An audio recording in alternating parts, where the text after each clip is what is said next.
Hi, friends. Welcome into the firm of Harris and Marang. I'm Patrick Harris. That is Danny Marang to my left. Casey Smith on the ones and twos. Happy little Tuesday for us all. Got dirt in your quad boxing. Dirt's quad boxing? He was. He had C-SPAN up there. Lots what's going on. Lots of time I come in here and because I face Sprague's TV as I sit in Sprague's seat, and lots of times the screen is just black. Like the TV is on. Oh. But the screen is black. Interesting. Like it is end of program, and because I see the little blue light of the TV is on. I was thinking earlier today about because I'm going to be traveling a little bit next week. I'll be off Monday, Tuesday, Wednesday. And then I started looking at the World Cup schedule, and I was like, oh, dang, man, I'm supposed to be on vacation doing a bunch of stuff, but I have all these games that I want to watch. When you travel, Danny, or let me tell you this. You tell me if I'm crazy or not. When I travel, I almost always take an Apple TV with me.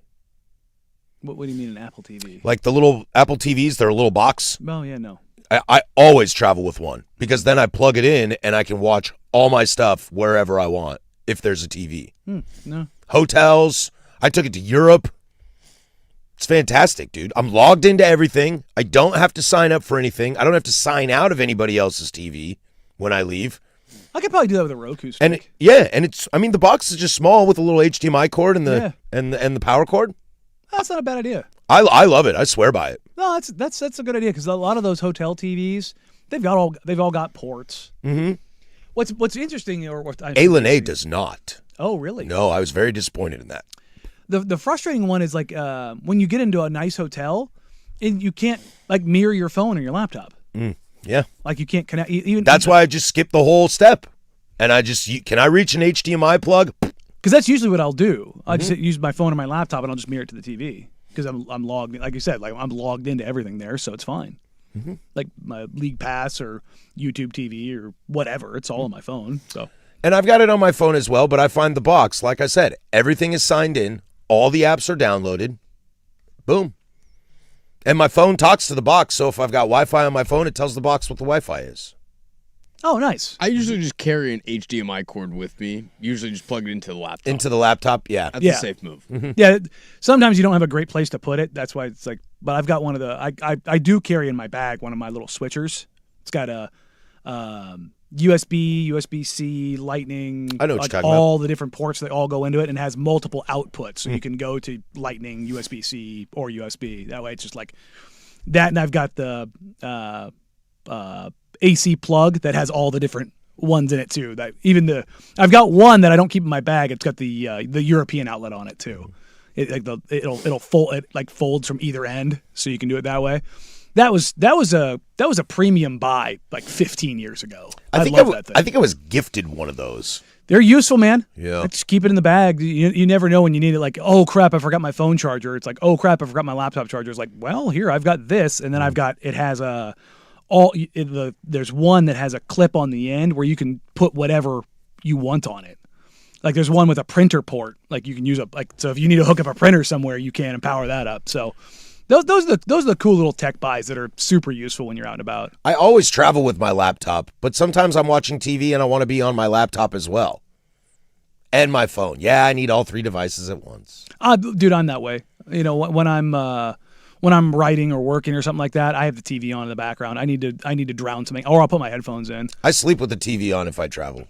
Oh God, yes. Yeah, without a doubt. Yeah, no, 100%. I probably let the TV run the entire time. Tiff last night, I was working on something.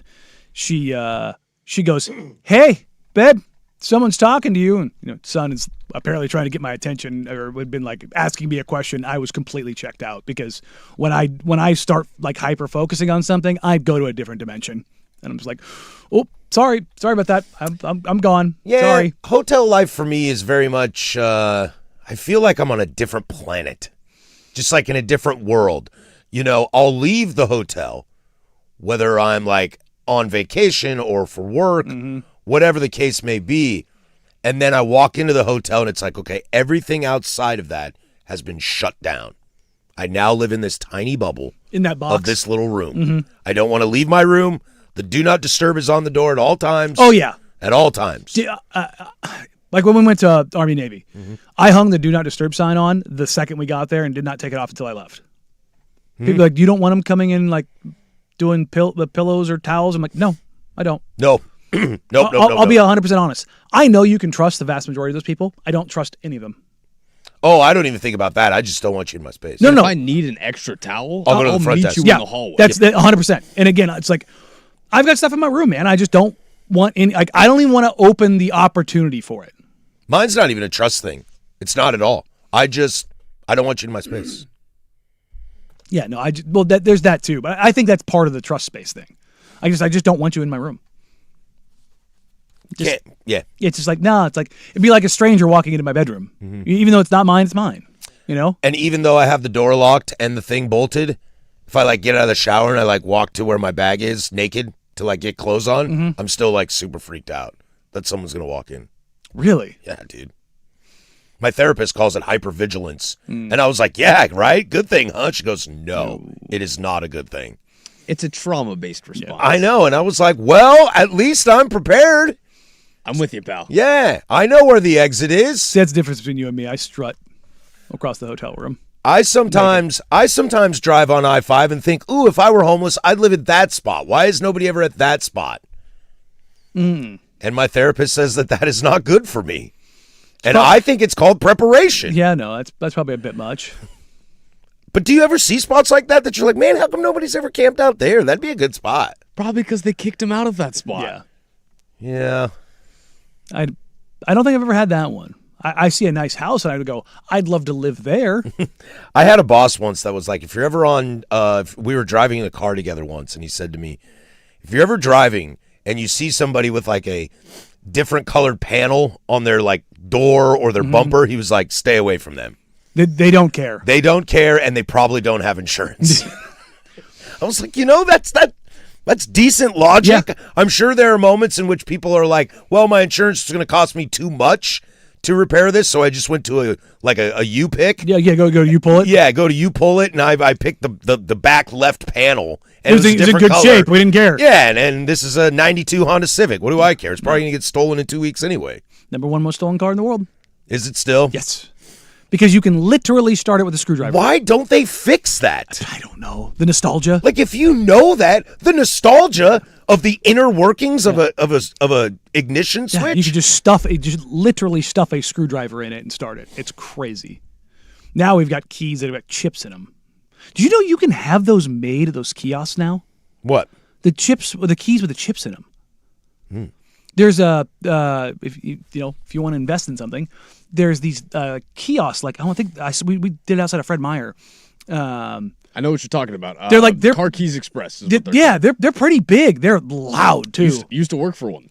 But it's the kind of thing you expect to find like outside a grocery store or hardware store or something Home like that. Depot. Yeah, but when I was going through and doing it, they're like, do you have when you're picking your key?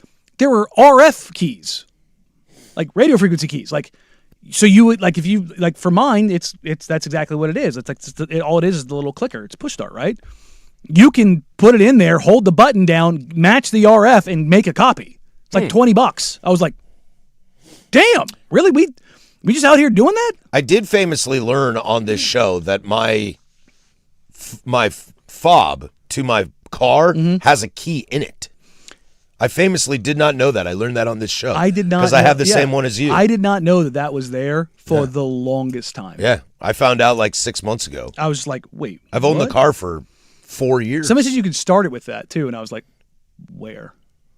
I don't even know where to use that key to get in my door. I don't even know where the ignition is. I'm like, is it in the steering? Maybe it's in the steering wheel. I don't even know where the door spot is. It's hidden. There's a little flap on your door. It looks like it's part of the seam. It pops up. Now, don't get me wrong. It's a nightmare to pop it up because it's never actually popped up. Well, and you should only break glass in case of emergency. It's kind of the same situation, yeah. So, but yeah, that one caught me off guard, and I was like, well, that's a real thing. I don't know what to do with that. Sometimes I find wooded areas, and I'm like, why isn't anybody sleeping in there? Are you worried about animals? Just having a fort. Yeah. And to where that same boss who told me about the panels said, see Patrick, this is why you will never be homeless. because you are already thinking ahead. So you will have thought in a way that you will avoid being in that situation. Well, the thing about the Like if I'm about to be homeless, I'm going to sell everything I have and buy the nicest car possible to sleep in all the time. Like a van or sure, fill in the blanks. Yeah, Yeah, and that's how you pop out know a seat. you will most likely not fall into that situation because back full circle, I'm hyper vigilant. The wooded area, you opened up a Take box that, there. Terapi. The reason you don't want to sleep in the wooded area is you have to deal with the wet ground. Yeah, that's probably true. Like that's. What the if I get biggest a issue. tarp though? Even then, Dude, still, I think tarp is probably top 3 item. oh yeah, dude. Yeah. Survival school. Going through it, like, yeah, when we go through it, we have we're loaded with a vest that has what you would typically have if you were to crash or something like that in an aircraft. And you survive or you parachute out or whatever. Actually, parachute out is the more apt example here. If you have to exfil the aircraft via parachute, one of the most important things to have is that parachute. Oh, because it's multi-use. You've got parachute cord, you've got fabric, you've got a million different things. You can use the cord for snares. You can use it to hang food. Yeah, you can do You anything. can use it for a tourniquet. Like the millions of things that you can do with it are huge. Wrap my broken leg into Yeah. a stiff spot so it can semi not get worse. And at worst case scenario, you can use it for shelter. Yeah. That's why we have 3 color panels on it. It's orange, white, and green. So And that's why I can't watch King of the Hill anymore. there you go. Coming full circle. Oakley Dokley, we got a great show for you all today. We'll have to follow up on the Brendan Sorsby situation. We'll get to that in hour number deuce. Free consultation kind of Tuesday. We'll get that in the big nooner. But let's start in the NBA Finals as the Spurs, what did I say yesterday? Series doesn't get spicy till the home team wins, right? 105.1 The Fan. The Fan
10:16 here, Portland Sports Leader. Don't you forget it. We are live, as we always are, from the shadows of the historic Fremont Bridge. It's a 503-864-6326 kind of day. That is the fan text line.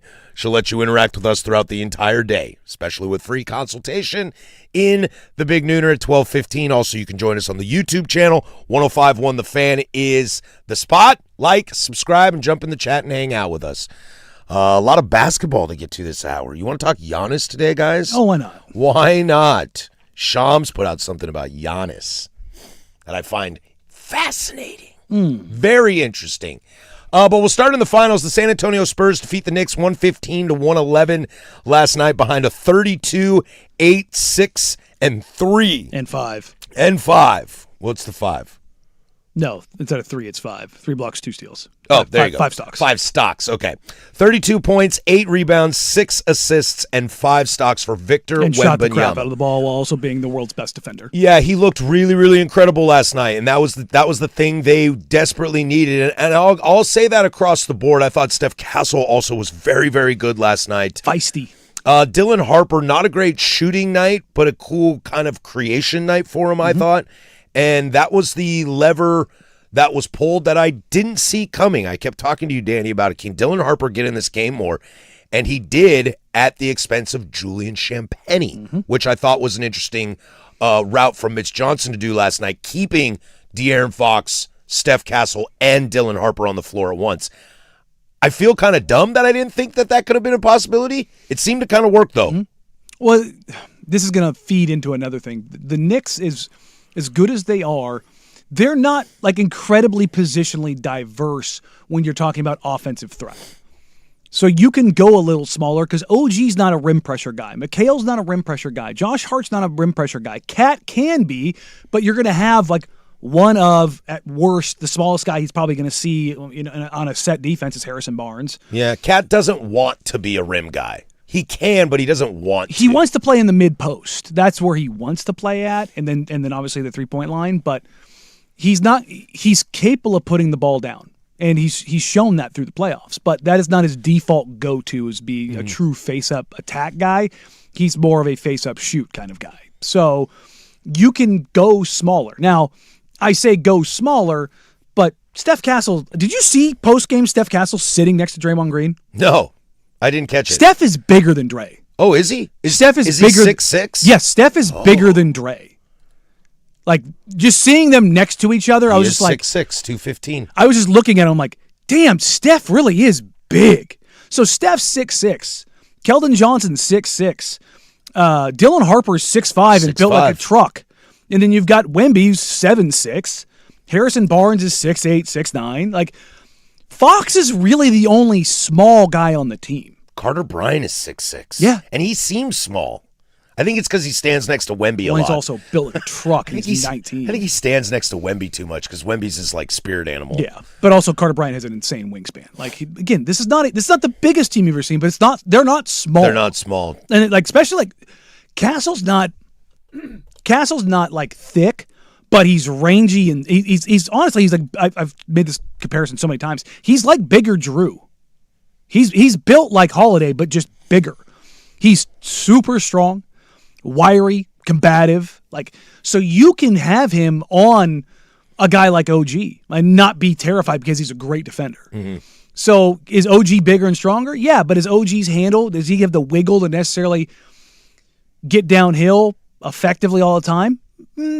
Probably not. Also, if you're the Knicks, do you want that to be the thing? Like, I don't think you do. You know what I mean? Like if you get it and you get something out of it, awesome. And then McHale is, he's got creation ability, but he doesn't have the strength to, bowl guys out of the way. It's really just Jalen that's going to give you that rim pressure. And it's funny because he's the smallest guy in the court by leaps and bounds. But, I was listening to the McAfee broadcast, and I thought McAfee was pretty spot on. He was like, he's built like MJD, like Maurice Jones-Drew. Like, if you look at him, he's like, Pat's like, I see it. He goes, that's a running back in the NFL. I see it. So it's like, shorter, stockier, big, broad shoulders, no neck. Like, yeah, I can see that. Let's talk about the alien last night. He kind of figured it out. He had a very great game on both sides of the court, played 39 minutes, and that was kind of the conversation that, like, my biggest concern about Victor Wembanyama as this series progresses, as he's getting tired. Well, you saw last night he was able to play 39 minutes, be extremely efficient on offense, as we love to say on this show. It always helps when ball go in hoop, but also being extremely efficient defensively. That's the Wemby performance we saw basically end the Thunder. Was I'm on the court and guys around me are scared. They're turning around. Yes, they're like, I can't go that way. It's the hell nah. And we'll get to the Knicks a little bit later, but I want to spend some time on the Spurs. I don't know how, and I mean this genuinely, I don't know how to have that aura from Wemby every single night. Because when you look at him, he should have that every night, but he didn't in game 1 and game 2. And I don't know if that's more on the Knicks or if that's more on the Spurs, but when Wemby can have that aura, that presence around him, that shut down Chet Holmgren, that shut down SGA 3 of those 7 games, when he can have that, they're unbeatable. When you have him in the paint, we've beat. I mean, this horse is just a puddle of meat at this point in time because we just keep beating it to death. When he is in the paint, the best players on the face of the planet change their game. It's literally that simple. The number of times guys look at Wemby and start questioning their basketball ability is countless. Now, I'm curious, does that have anything to do when Wemby gets physical? Because throwing Brunson to the ground last night, he got very lucky. That's close to a flagrant 2, in my opinion. It is. I also think Brunson's getting off a little light there because Brunson's got his arm under Wemby, hooking and pushing him and pushing him and pushing him. Shaq said this, and it wasn't a complaint. He was like, I know I was the biggest, strongest guy that's ever played in the league. Do you know how much I got hit? Yeah. If you go watch when somebody hard fouls Shaq, if somebody did that to a normal human, they would go to jail. Because Shaq was such a physical specimen. Like the things you had to do to stop him. I always think of Vlade Divac and Arvydas Sabonis. Yeah. Those guys would smack the ever-living The 3 hell guys out that of him. defended Shaq the best are those 2 and Yao. What do all 3 have in common? They're enormous and dumb strong. Just absolute ox of human beings. That Eastern European block. And the Chinese dude who's 7'5". Yeah. Who has calves as big as most people's size. But Wemby is not as strong. Watch the Knicks every single box out. Number 1, it's 2 bodies on him. Number 2, you're going to see guys grabbing him and holding him so he can't get up in the air. It's the Hartenstein route. It's what made Hartenstein so good against Wemby was he was getting away with the tug, and Caruso was doing the same thing. Grabbing the hand, grabbing the arms. And he's so big that you kind of blend in and they can't see you grabbing the arm. And that's why, as much as I hated the Lakers, I didn't care when Shaq drop-stepped and brought the arm up.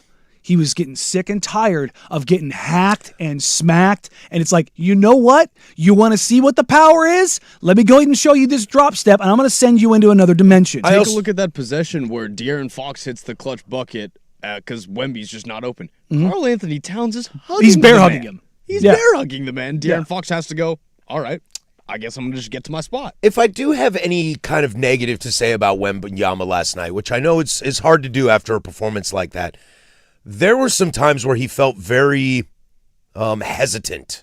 He looked like he was going to go up for the shot, and he had room for it, and then kind of passed it at the last second, a little to the surprise of his teammates. Well, he's still a baby deer offensively. That's the terrifying thing. He's averaging 27 a game. He hasn't even come close to cracking what he can be offensively.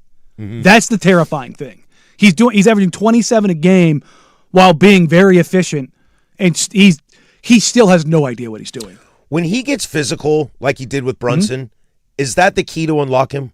I think that's part of it. That's the mentality that really gets the engine driving. It's not just that for him to be a winner and to win titles and all those kind of things. You know what else it's going to do? It's going to make him the face of the league because he's going to be divisive. Polarizing. He's gonna because he gets up there and he waxes poetically on the dais and gets philosophical about ethical basketball and all the things that kind of come along with that. And then he gets on the floor and he elbows Naz Reid in the face. And he throws Jalen Brunson on the ground. And he's a big man on the Spurs, which people just organically hate anyway. To go full Greg Popovich, show me some nasty. Yeah. Again, Kareem loved the quality of the game, but he still punched the dude in the face. Yeah. And I think that's also what's probably going to create that divisiveness from Wemby, too, is when Shaq did it, when Kareem did it, I don't want to be the guy that's back in the 90s, basketball was better, but that's how the game was played back then. Well, not just that. It was that. a lot more physical back then, to where the game has softened up a little more in the paint. This series isn't. But this series has not. And I would argue neither did the Western Conference Finals or that Minnesota game, to your point about Naz Reid.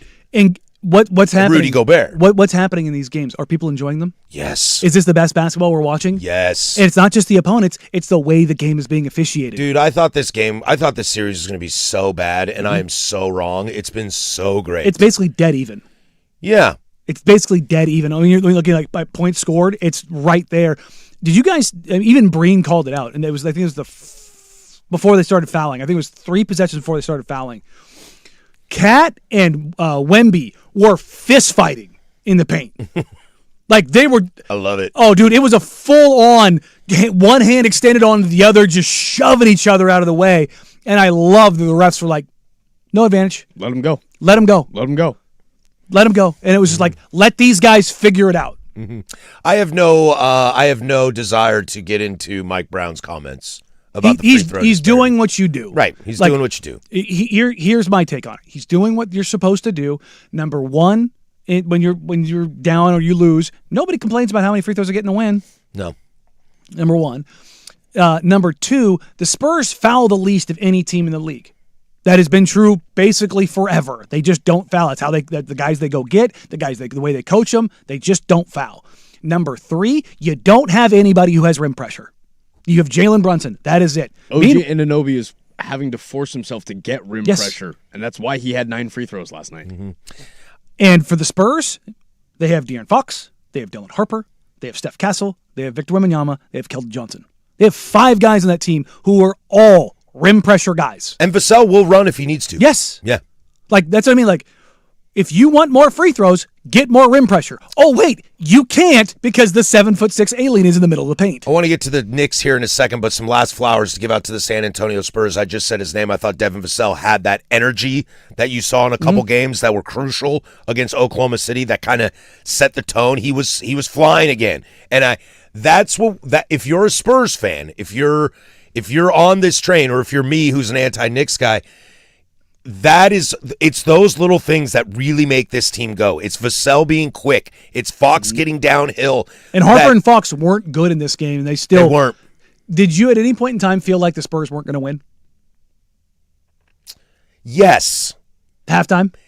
No, even later in the game, I felt the Spurs kind of let the Knicks hang around too much, which think gave me probably when Brunson hit the 3 Yep. to bring within 2. Mhm. Within 3. That's when I think the score was 108 to 102 for like a minute and a half, and it was in that I was like, Spurs, you got to put your foot on this throat. They turned the ball over, and I was like, And I think it was the first time that I started to kind of like drink the Knick Kool-Aid a little bit. I told you before the show I had to remind myself twice that I grew up hating the Knicks, and I can't root for them, but there were a couple moments last night. It wasn't until Castle hit the 3. When Castle hit the 3 late in the game, I was like, okay, this is over. bang! The 4-point play challenge was probably also that was I think the one for me, because not only was that Mike Brown doing the right thing and making the challenge, that 4-point play would have sealed it. It really would have pushed it to 10.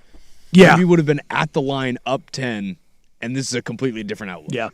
Yeah. Castle hits that 3 though, and I think I saw Shamalama throw his hands up and go, That's when I knew that they knew it was over. Let's flip it over to the Knicks side, as there's some flowers to be given out, but where's your identity? You kind of missed it last night. We'll toss it to Casey first with sports. Now, from the George McCoy and Warren Allen Sports Desk, a Sports Center update on the Fan Sports Network, 105.1 FM and 1080 AM. This sports update is brought to you by Stone Creek Golf Club, Oregon's best public course under $100. StoneCreekGolfClub.net. First on the Fan, the San Antonio Spurs took Game 3 of the NBA Finals as they picked up the win in MSG last night. Final in that one was 115-111 as Victor Wembanyama. He led the way for the Spurs as he finished with 32 points, 8 rebounds, 6 assists, and 3 blocks. Game 4 back again in New York as the Knicks come into Game 4 as early 2.5-point betting favorites. Over to the NHL as Game 4 of the Stanley Cup Final is tonight at 5 p.m. Vegas currently leads 2-1 in the series, but it's the Hurricanes who come into the match as 1.5-goal favorites. You can catch all of tonight's coverage over on 9:10 a.m. when pregame starts at 4:30. Some NFL news for you as longtime Browns guard Joel Bitonio is retiring after 12 seasons with the Browns. During his tenure with the Browns, Bitonio was named to the first-team All-Pro list in both 2021 and 22 and is tied with Myles Garrett for 7 Pro Bowl appearances as a Brown, the 4th most in team history. And second-year New York Giants pass rusher Abdul Carter left practice early on the first day of mandatory minicamp due to an ankle injury. Head coach John Harbaugh doesn't believe the injury to be serious, but Carter did not return to practice after the incident on Monday. And for more sports scores and stories in 30 minutes, I'm lowercase from the George McCoy at Warren Allen Sports Desk. Hurt, missing work, insurance companies acting like jerks? Don't call your mom, call George McCoy at WarrenAllen.com. The home of the Fan Happy Hour.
Small little Giannis news to get to here in about 15 minutes, but sticking with the NBA Finals Game 3 as the Spurs win on the road.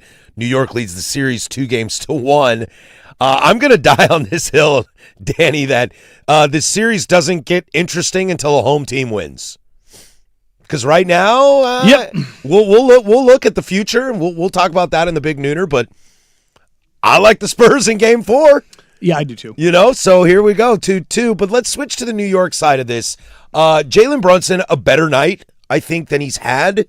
Again, I think this still wasn't good. When you look at his efficiency numbers, it's just Jalen Brunson. Well, he's shooting 37%. It's kind of why I'm not the biggest Jalen Brunson guy in the world. I'm there with you, with the caveat of, do you know what SGA shot in the Western Conference Finals? About the same. Turns out that guy, the big dude, the 7'6" guy, if you're a rim pressure guy, you reevaluate your life every time you go in the paint when he's on the floor. And Brunson is not the mid-range or three-point shooter that SGA is. He is very good in the mid-paint. SGA's the best. Brunson's probably, if not second best, third at worst. He's very good there. But, yeah, I mean, you have to, this is where the Knicks shot well from three-ish. Where did they finish? 35%. 45 from the floor is not bad. But what happened in the fourth? 2 for 9. Threes disappeared. Yep, couldn't do anything. I mean, if you look at their shooting splits, the two of them, Spurs shot 46, Knicks shot 45. From three, Spurs were 35, Knicks were 35. Small discrepancy in free throws, but the Knicks shot 37 threes, Spurs shot 34. 88 total shots for the Knicks, 84 for the Spurs. That's kind of why I felt the Knicks were still in this. Was because they were still playing at the same pace. But to the point you guys just made, they couldn't make anything in the fourth. And I think, I don't want to kill Karl Anthony Towns in this game because I still think he is providing much more than just shooting to where he normally does. The playmaking, for sure. But if you're going to get 28 out of OG, who I thought was phenomenal. Amazing last night. The only thing he missed last night were threes. If you are going to get 28 out of OG and you're going to get 16, 9, and 5 from Josh Hart and lose that game, that is a kick in the pants. Mikal Bridges just wasn't there. Dude, and I said this to Danny before. I was like, I think I'm going to live on the hill that I don't like Bridges. And you were like, you have died in the wool that you do not like Bridges. This isn't a new adventure. No, it is not a new adventure. This is the old adventures of Patrick Harris. He was really frustrating to me last night. Bridges, and I'll even throw Shamet in on this, they're the most guilty of Wemby's there and I'm scared. Well, I mean, that's a scroll. I know. It's just, it is what it is. But you didn't see that really in games 1 and 2. Where was Wemby at? Not in the paint as much. Yeah. And that's the thing, is they found a way to keep him in the paint more.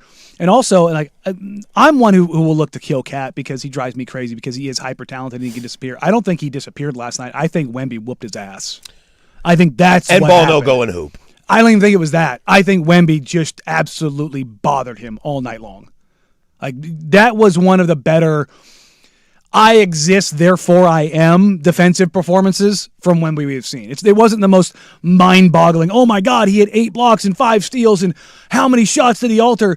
It was just positionally, he was great last night. I will argue some of the calls that Wemby did get down low could have been called on the other side. But late in the game, when Karl Anthony is trying to go down and go at Wemby, it's going to play into it's going to play into Wemby's favor. Look, if you're rolling the dice 100 times against Victor Wembanyama straight up, either on a drive or if you're Cat, you're going to lose most of them. Like, every single time I see you can't be afraid of it. It's easy for me to say, you can't be afraid of him. No, you're a professional. It's like, but you see it every night. The best players in the world are terrified of him. Why? Because he's 7'6", and did you see the recovery block he had? Mm-hmm. He covered 20 feet in 2 steps. It's also a guy can blow by him, and he's like, oh, crap, I didn't see that, but my arm will catch him. Shamit went up on the short side instead of going to the other side of the rim, and he just said, nope. Again, he tried to close out on OG on the 3, and thank God OG was just half a step better than him because you saw it in Game 2. OG had to use the body to get extra space, and you also saw OG just go in and fly in and dunk it because he's going, I don't want this chase down block to look on me. Like, this guy's chasing me down at 7'6". I have to get to the rack quicker than his timing and his length are just nobody's ever had that before. His ability to cover space. Like, you watch guys when they get to the rim after they get by him, they look over their shoulder. It causes you to hesitate. They're still scared. They're like, I know that dude can get here, because guys will think they had it clear one time. And was it game 1 or game 2 where he got Hart? Was that game 1? Early in the game, Hart drove, and It's game 1. It's game one. It's early in the game. Hart drives by, thinks he's got it clean, goes to lay it up, kind of cute. Wemby just slaps it off the backboard. He goes and hits a transition three. And that's the thing, is like, And you could see Josh Hart's wheels doing the turning math in the head. of, like, He was like, oh. where the heck did he come from? That was an Austin Rivers moment versus Dame, where Dame had just hit every shot in the quarter, and he's just looking around like, something's got to work. Yeah, like, eventually, like, praying for everything. that's the thing, is like, you're talking about the best players on the planet, and they're constantly evaluating. Like, you can see the processing happening, and that's what he does, man. Like, so if you're the Knicks, like, yeah, you need to attack him. You need to attack him. You need to get him in foul trouble. You can't be afraid of him. That's an easy thing to say, but when the MVP is getting dog walked, a guy who's a top 10 player in the league, and Jalen Brunson is getting dog walked, just Chet disappeared. Ant Edwards, Julius Randle, go down the list of guys that have gone up against Wemby. And how well did it work out for him? It's hilarious. YouTube's like, Denny's the only guy who shot over 45% against him. And I was wondering if we could get Denny Avdia in this conversation or not. The only reason I bring Denny up is this reason. Guys like Denny, Luka, Giannis, what do they all have? Big. They're strong. So what can you do? That's what Brunson's missing. Yeah, well, he's strong, but he can't put his shoulder in Wemby's chest. But he's not 6'6", 6'7". That's what I mean. Like, because when you're that big and when you're that strong, especially like those three guys, Giannis, Denny, Luka, they're all very strong and they're very big. What they can do is they can put a shoulder in his chest and get him off balance. And even though he's that big, he can't elevate then. Brunson, when he gets down low and gets strong, he's 5'7". He's got to get into Wemby's legs, but what Wemby can do is just be over the top of him and take it away. So that's this whole thing about, like, that size being a problem for everyone, but particularly if you're a paint-bound guard, if you're a rim pressure guard. Like, I don't know how the Knicks solve that without bombing away from three, and that's what they've done all playoffs, is bomb away from three. And the last point that I'll make, too, which was my biggest concern for the Knicks going into the series, kind of showed its face last night. That bench is just not talented. I shouldn't say that. That's rude. That bench is just not deep enough and skilled enough to, like, bring in the reserves and give guys a breather. Look, Well, not when Shamet goes 1 of 8. Shamet was timid with the ball. Clarkson was good. Clarkson hit a big shot. The as the YouTube called it, the Hail Mary. But I thought Mitchell Robinson was really rough last night. Yep.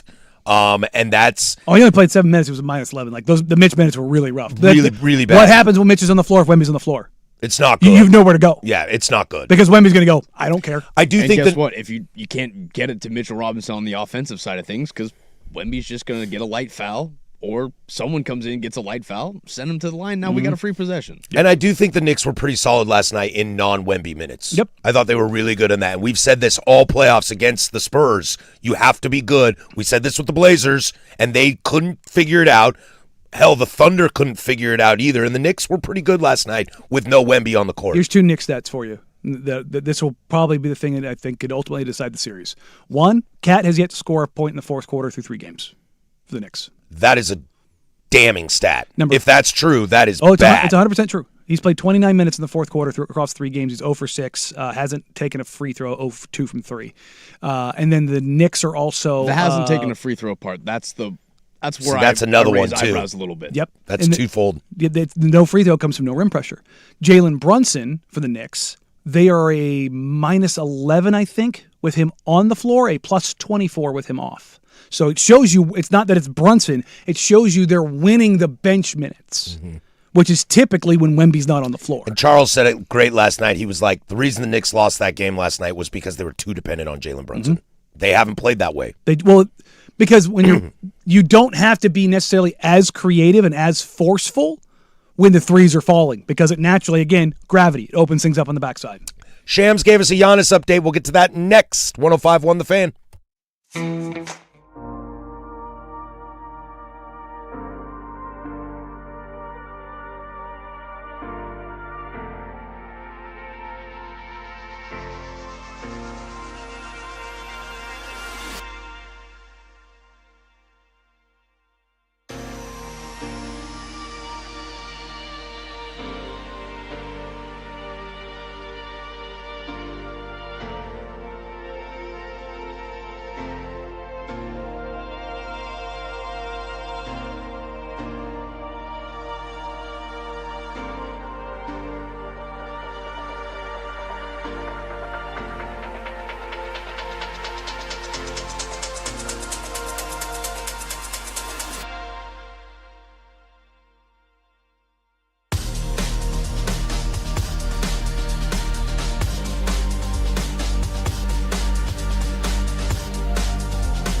Well, we'll get to some more backlash from this Brendan Sorsby situation, as I'm sure we have not heard the last of it.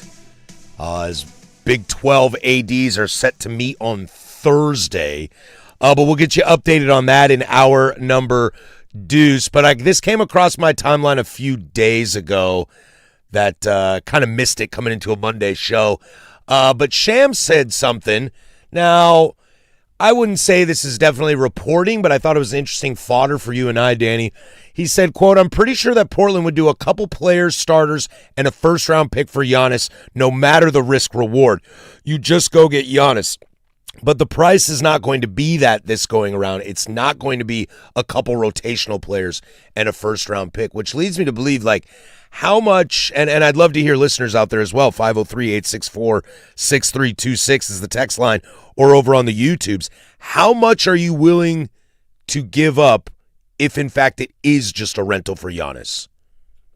I mean, there's a line there. Because you're still willing to take the risk on a rental of Giannis, but what are you willing to give up? Well, becomes the question, right?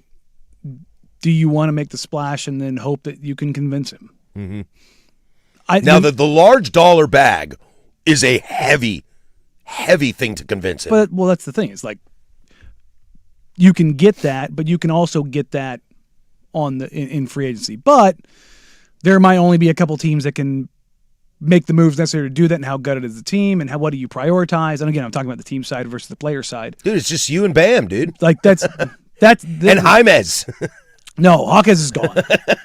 But hey, there was a report out there yesterday that they were also going to get Kawhi Leonard. So, Bam, have fun, Miami. Bam, Kawhi, and Giannis. And you and me shooting threes all day. Good luck with that. But I've seen this story before. I'll believe he ends up in Miami when he ends up in Miami. And again, I'm not saying he's going to end up in Portland. I'm not. I would be shocked if he ends up in Miami, and if so, someone in Milwaukee is getting fired in 2 years. That's the thing, is like John Horst is doing, like, this is for his job. Yes. So I don't think he's.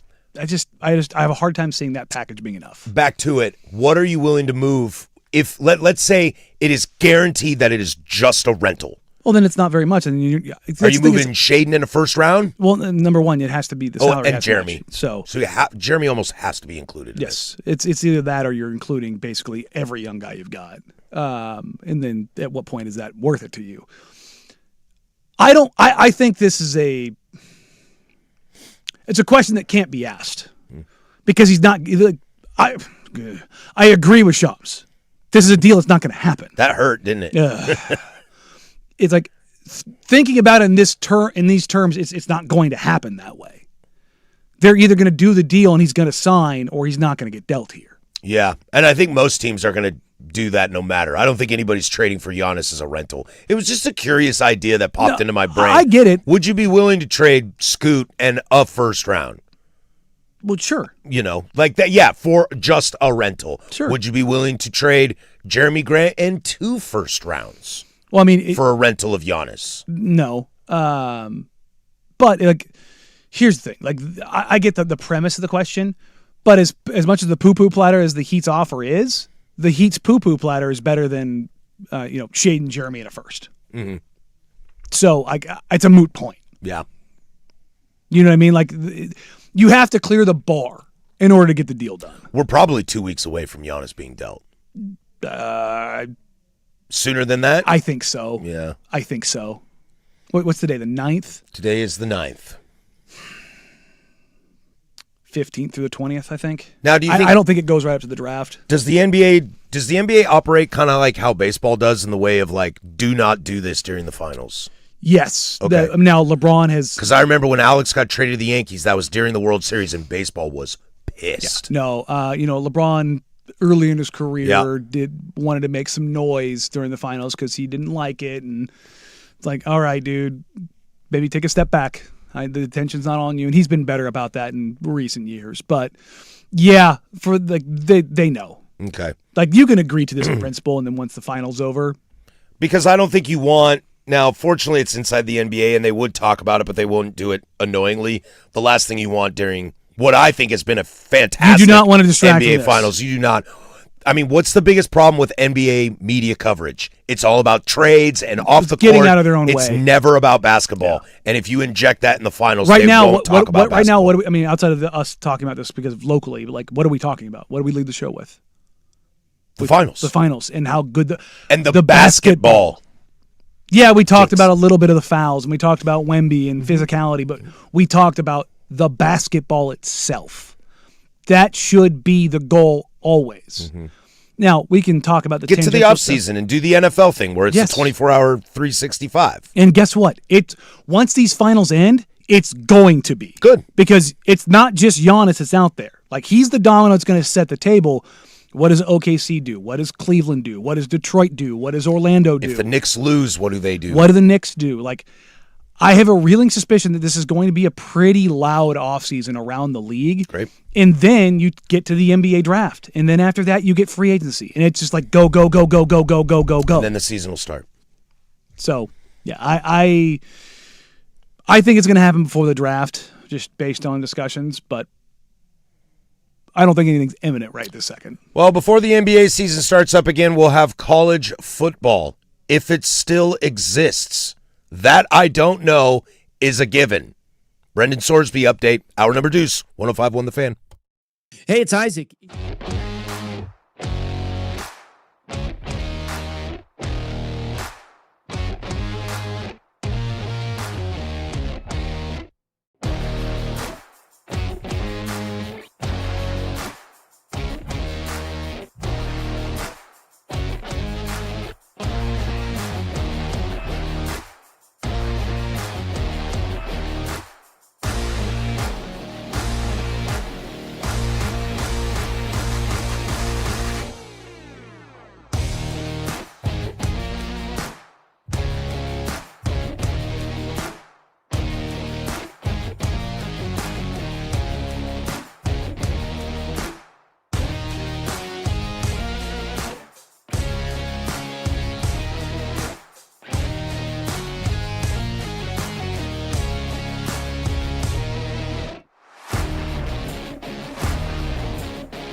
From the George McCoy and Warren Allen Sports Desk, a Sports Center update on the Fan Sports Network, 105.1 FM and 1080 AM.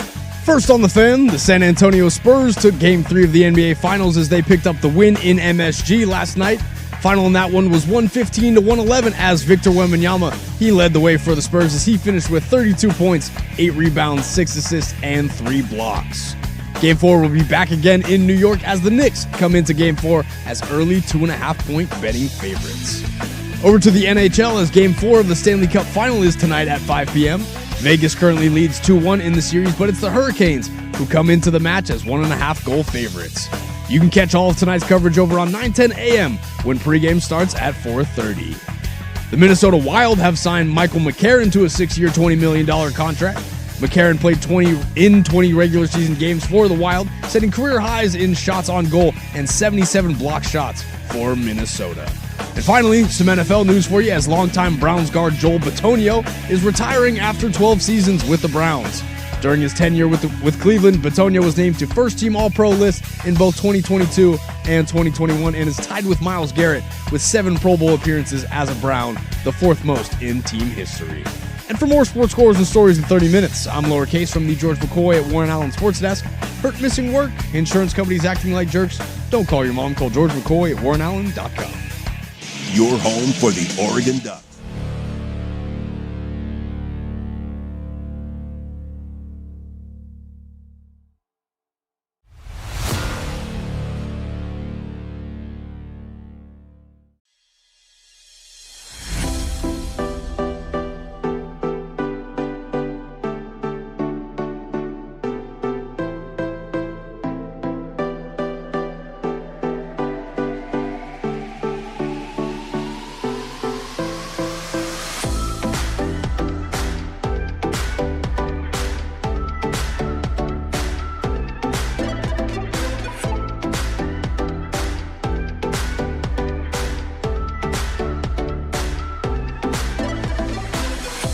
Number Deuce here. If you missed any of the previous hour, you can download that.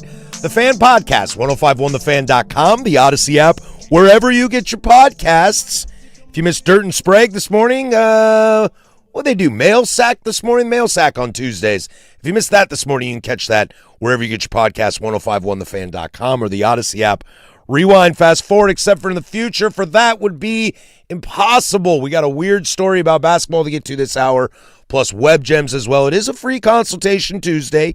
Anything you need help with, some advice in your life, maybe you're Brendan Sorsby and you need a little bit of advice, the firm is here to take care of you. We'll get to that at 12:15. Hit the text line at 503-864-6326, or you can drop them over in the chat on the YouTubes. But we talked about this at length yesterday.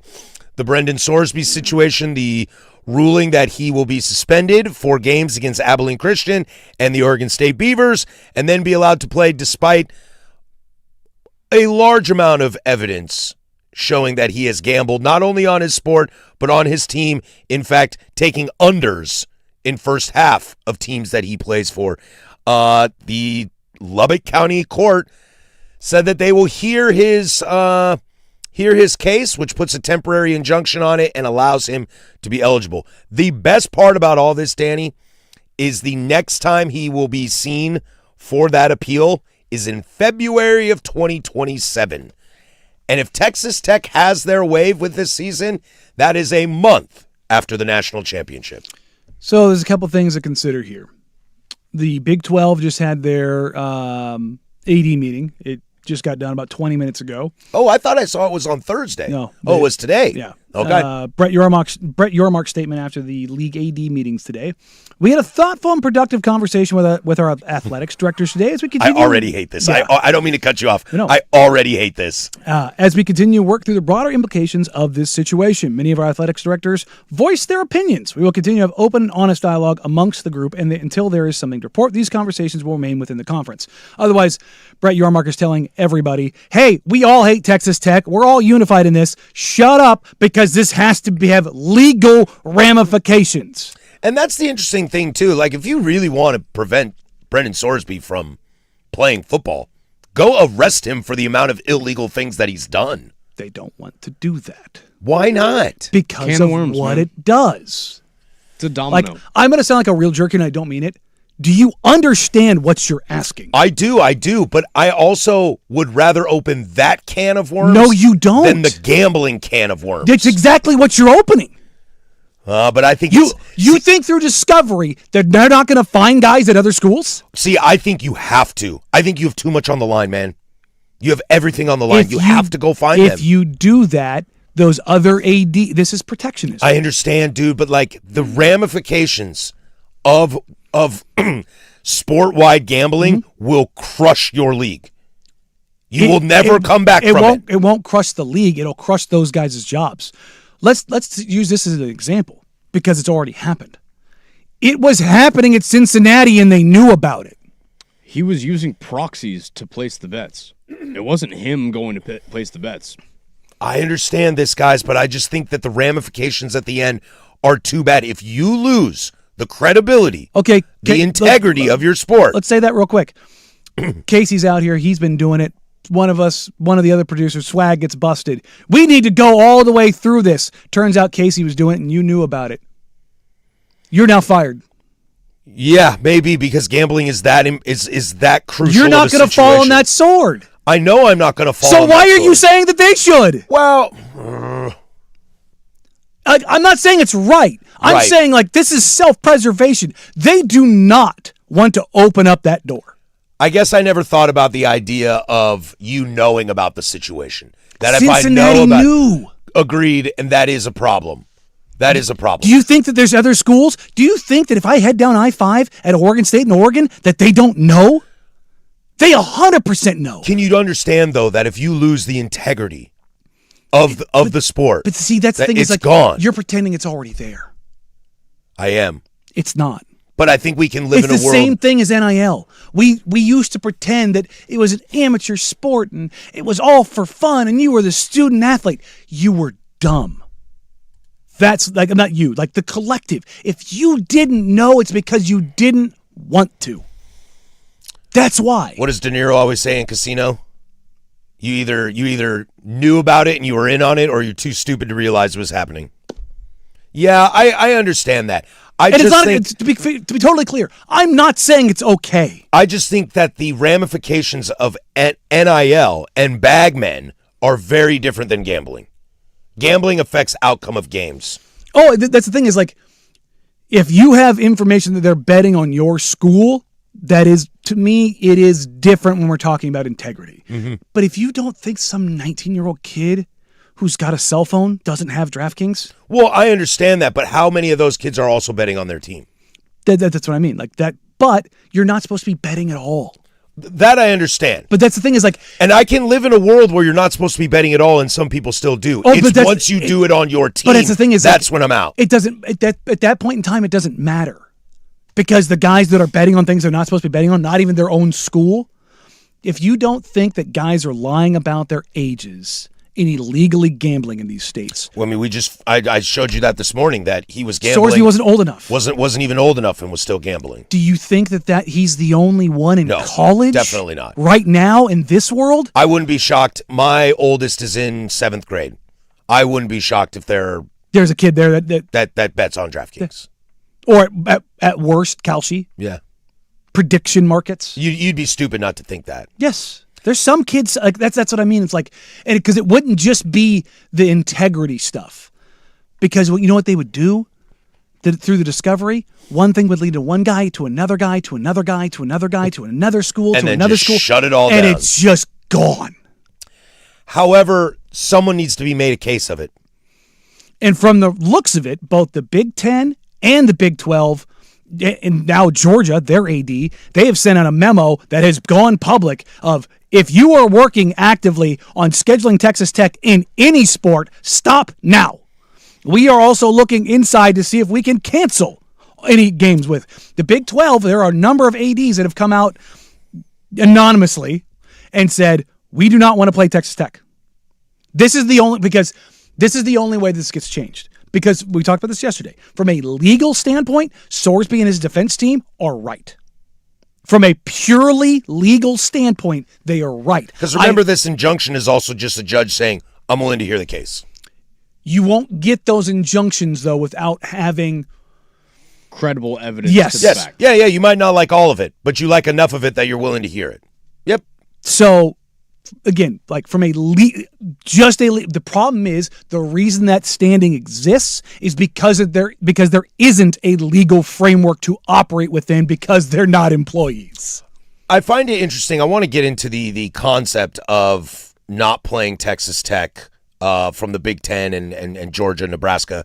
We'll get to that in a moment, but I find it very ironic that all these schools have decided to make Texas Tech the bad guy. Meanwhile, nobody at the University of Georgia should have a driver's license. There's all these other kind of issues. I find it very strange that schools think that this is on Texas Tech. They've made them the bad guy. Is it because they're shouting from the heavens, we'll play anyone? We'll play anyone? They're talking S, and so it's like, let's kill them for it? No. Because I feel like every other school would do this for Brendan Sorsby if he was their player. It's good for thee, not for me. That's what this is. And that's such a bad optic in my brain. Sorsby could have been any, but they're trying to make him the villain when, let's say this is Arch Manning. Sorsby's the villain. I don't know if Texas Tech is the villain. No. I'm saying schools are like, this could happen to Arch Manning. This could happen to Dante Moore. This could happen to CJ Carr. Whatever player it was, whatever school he was at, it would be the same. It would be they're going no. It's that guy. It's that guy. It's like the bag. It's like, look, I'll sound like the homer here. Like when USC got caught. Oh, look at how bad it is. Look at how bad Give it him is. the death penalty. They can't get away with this. You know why? Because USC was running the game. Mm-hmm. They were pissed off. What is Texas Tech doing now? Pissing everybody off. Why? Because they got good. Mm-hmm. Well, they bought it. That's the reality. And so everybody's like, we can take them. It's protectionism. Let's take a quick break. When we come back, we'll stick with this. I want to chat about the let's not play Texas Tech and how that looks aesthetically. Share your thoughts on the text line or over on the YouTubes. That's Danny. I'm Patrick. 105.1 The Fan. The biggest.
12th Annual Fan Golf Classic presented by Toyota is sold out. Foursomes in this year's tournament at Langdon Farms Golf Club.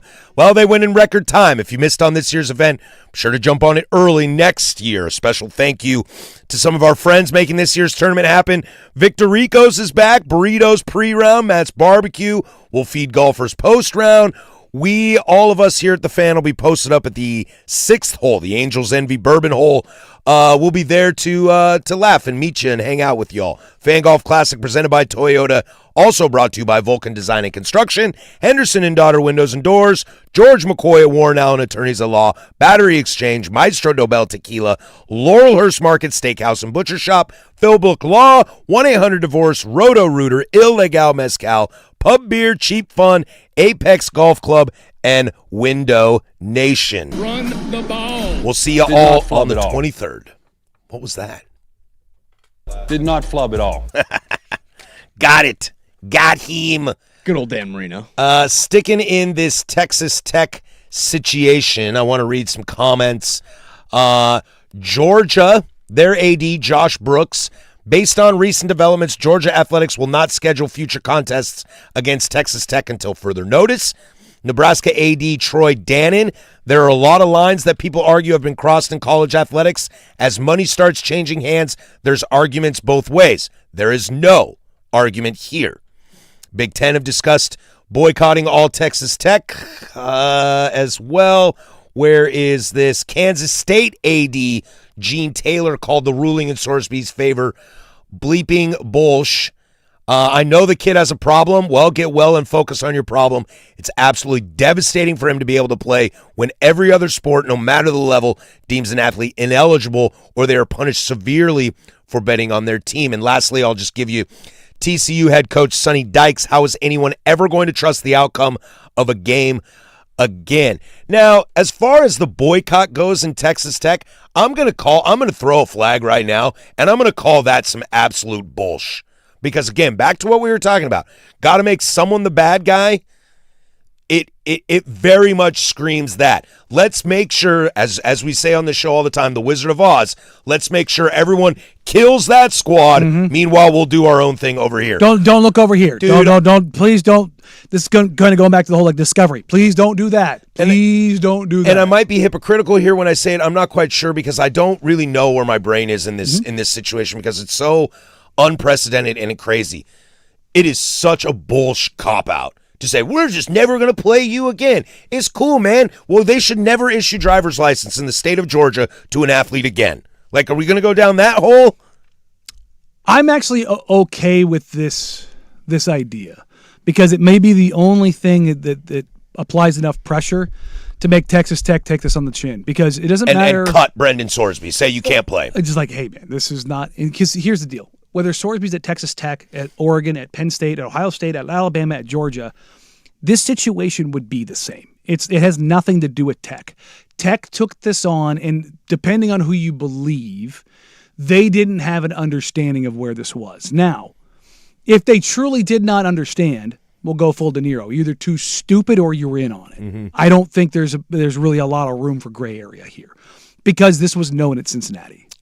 Now, what happens if you're, K-State AD Gene Taylor, and there have been discussions, he said, quote, some serious discussions about refusing to play Texas Tech in your conference. Mm-hmm. I bet you that phone call, the AD meeting, I bet you the staggering majority of people in there's probably some saber rattling, but I also bet they truly believe that they shouldn't play them. And if you do, in fact, decide to refuse to play, so if it's Kansas State versus Texas Tech in week 4, first week of the Big 12 regular season, does K-State lose that game? Do they award that a forfeit to K-State and a victory to Texas Tech? Because if so, Texas Tech might walk themselves to a national championship. They won't. If everybody refuses to play them. You know why? The college football playoff does not have to play by their rules. That is also another interesting concept. Can the college football playoff they can say no. Walk in and say no? Yes, they can. And then there's what legal repercussions are there of that? This is what's going to end up having to happen. You just find we have watched the tape and we do not find you eligible, or we do not find you well, you haven't played valid enough. You haven't played anybody. It's pretty simple. The way that I see this right now is it goes one of two ways. He is able to play and everybody's pissed off about it. Or the pressure becomes so overwhelming that Texas Tech has to backtrack. And what will end up happening is that Texas Tech will get sued by Sorsby and his lawyers. And they're gonna have to go fight that in court. And I was talking with the brand man yesterday before, and he was like, Sorsby's not going to play. And as we've started to move along yesterday, I was like, dude, Sorsby's going to play. And now I'm seeing the backlash, Georgia, Nebraska, the Big 12, the Big 10, and everyone else is going to continue to pile on. There'll be no more names by the end of the day. I am now starting to lean in the camp that he's not going to play. Who wants to be the head coach that stakes their reputation and their name on playing him? Especially when Joey Maguire is this close. He is this close. That's why he wants Sorsby. To making Texas Tech a huge, huge program. That's why. Because he is good. But are you willing to sell your soul for that, to Casey's point? And I think what will eventually happen is that they will force Texas Tech's hand, and Tech will have to deal with it internally, and Sorsby won't play. That's why I think he'll have to give his $5 million back to whatever the hell that idiot's name is. Oh, I don't think that's going to happen. Cody Campbell. I don't think that'll happen. Whatever. Cody Campbell, Brendan Sorsby, and Texas Tech. You guys go figure this out. Yes. Don't bring the rest of college football Also, Cody into Campbell, stop talking about the Protect College Sports Act. You complete. Oh, yeah. Now I'm out on you. I'm out on you on that. You were all on Protect College Sports, but you're going to pay Sorsby. And he's like, well, I signed the contract. Yeah, no. So if he plays, I'm going to have to pay him. Yeah. Wink, wink. Well, I mean, again, also, go look at no matter who is on it, whether it's Cantwell, whether it's Cruz, or any other politician that's on that bill, go look at who their donors are. Well, definitely. I mean, that's just the whole corrupt political system as well. But I'm willing to bet money that Brendan Sorsby won't play. Texas Tech will have to deal with it. There's no way they survive this. Yeah. There's no way week 1 of college football, this is still a story. There's no way. You think game day, week 1, which is probably what? Clemson LSU, I think, in LSU. I think that's week 1 of the college football. I think that is. I would assume that's game day. Whatever. Lane opening up a campaign at LSU, and it's Clemson. LSU. And it's at LSU, right? September 5th. That's game day. You think McAfee is going to be like, also, meanwhile, I'll take Texas Tech today to beat Oregon State? Hell no, dude. No way. Oh, I bet he would. Well, I know, but there's no way. I don't see. I bet. I don't see how we get to that week 1 and Texas Tech hasn't crumbled under the pressure. And if they don't crumble under the pressure, boy, those are diamonds that you're squeezing. Yeah. And I would almost be impressed if Texas Tech just said, no, you know what? We're sticking to this. Because look, people make mistakes, and very rarely do they ever admit them. If you double down on it, I at least give you respect for it. It's like the president falling asleep at the Knicks game last night. If he just came out and was like, yeah, I kind of fell asleep, I took a cat nap, we'd go, ha, ha, ha, ha, how silly, how funny. Luke and I were telling stories about us sleeping at sporting events. If you're like, no, I didn't do that, then people are like, but dude, I can see you. If Texas Tech just like Stephen A. Smith playing solitaire. Yeah. If Texas Tech just goes, look, Brendan Sorsby is our best chance to win a national championship. The court ruling said that he's only out 2 games, so he's going to play. If you've got issues with it, we'll have a new trial in February. And I'd give them credit if they did that. They won't. And that's why I think they'll because crumble. they want to have their cake and eat it too. That's why I think they'll crumble they don't eventually. Want to be the bad guy. And that's what I mean about as far as opening the door to things. These other institutions, the other universities, they don't want to be the bad guys.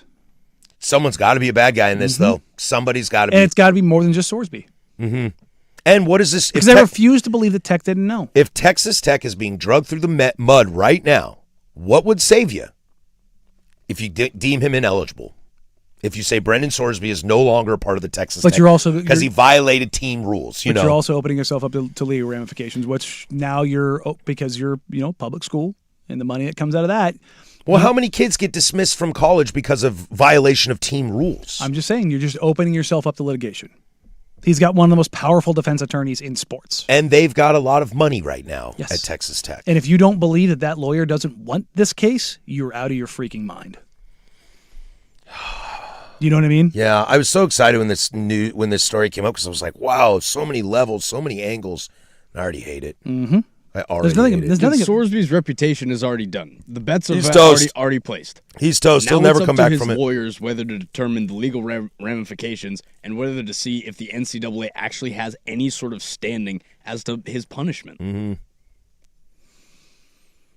Yeah. Still haven't heard from the NFL, the they, CFL. They're gonna wait it out. Yeah. They're gonna wait it out They because don't have to do anything. They don't right have now. to. They can just stay away from the guy. Yeah. Because the NFL has the talent pool where they can go, I don't have to deal with him. Mm-hmm.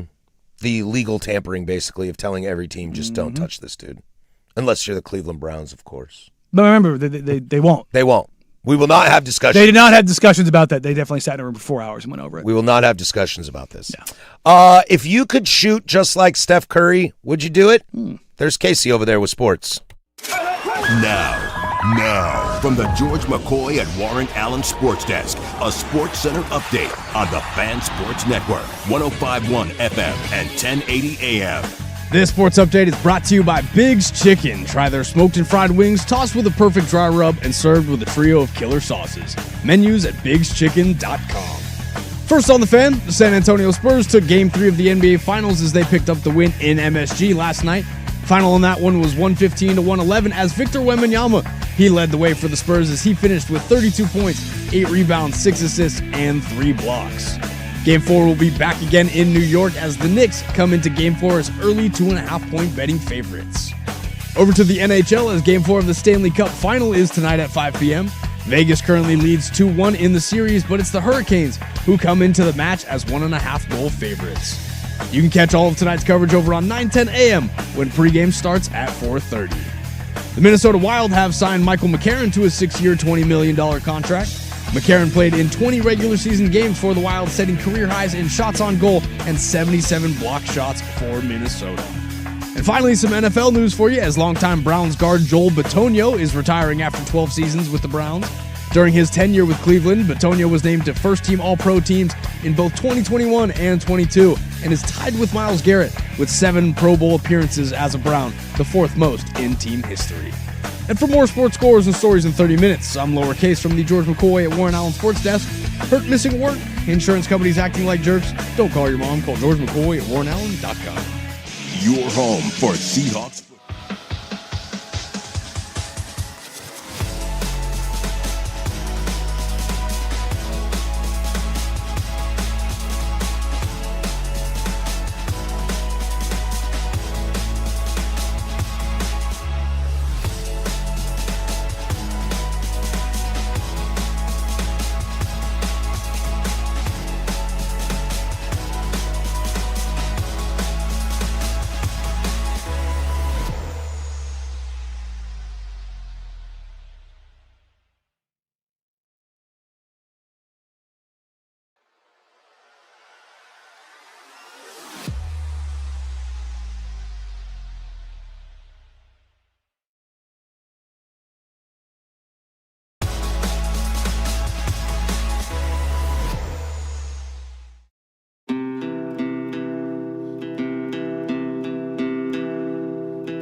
Free consultation coming up at 12:15. Get those in. I don't want to diverge too much, but I think this is a fair question that was asked on the text line about this Sorsby situation. Is Texas Tech also willing to vacate wins and a title in February if the courts rule in the NCAA favor? Yes, they are.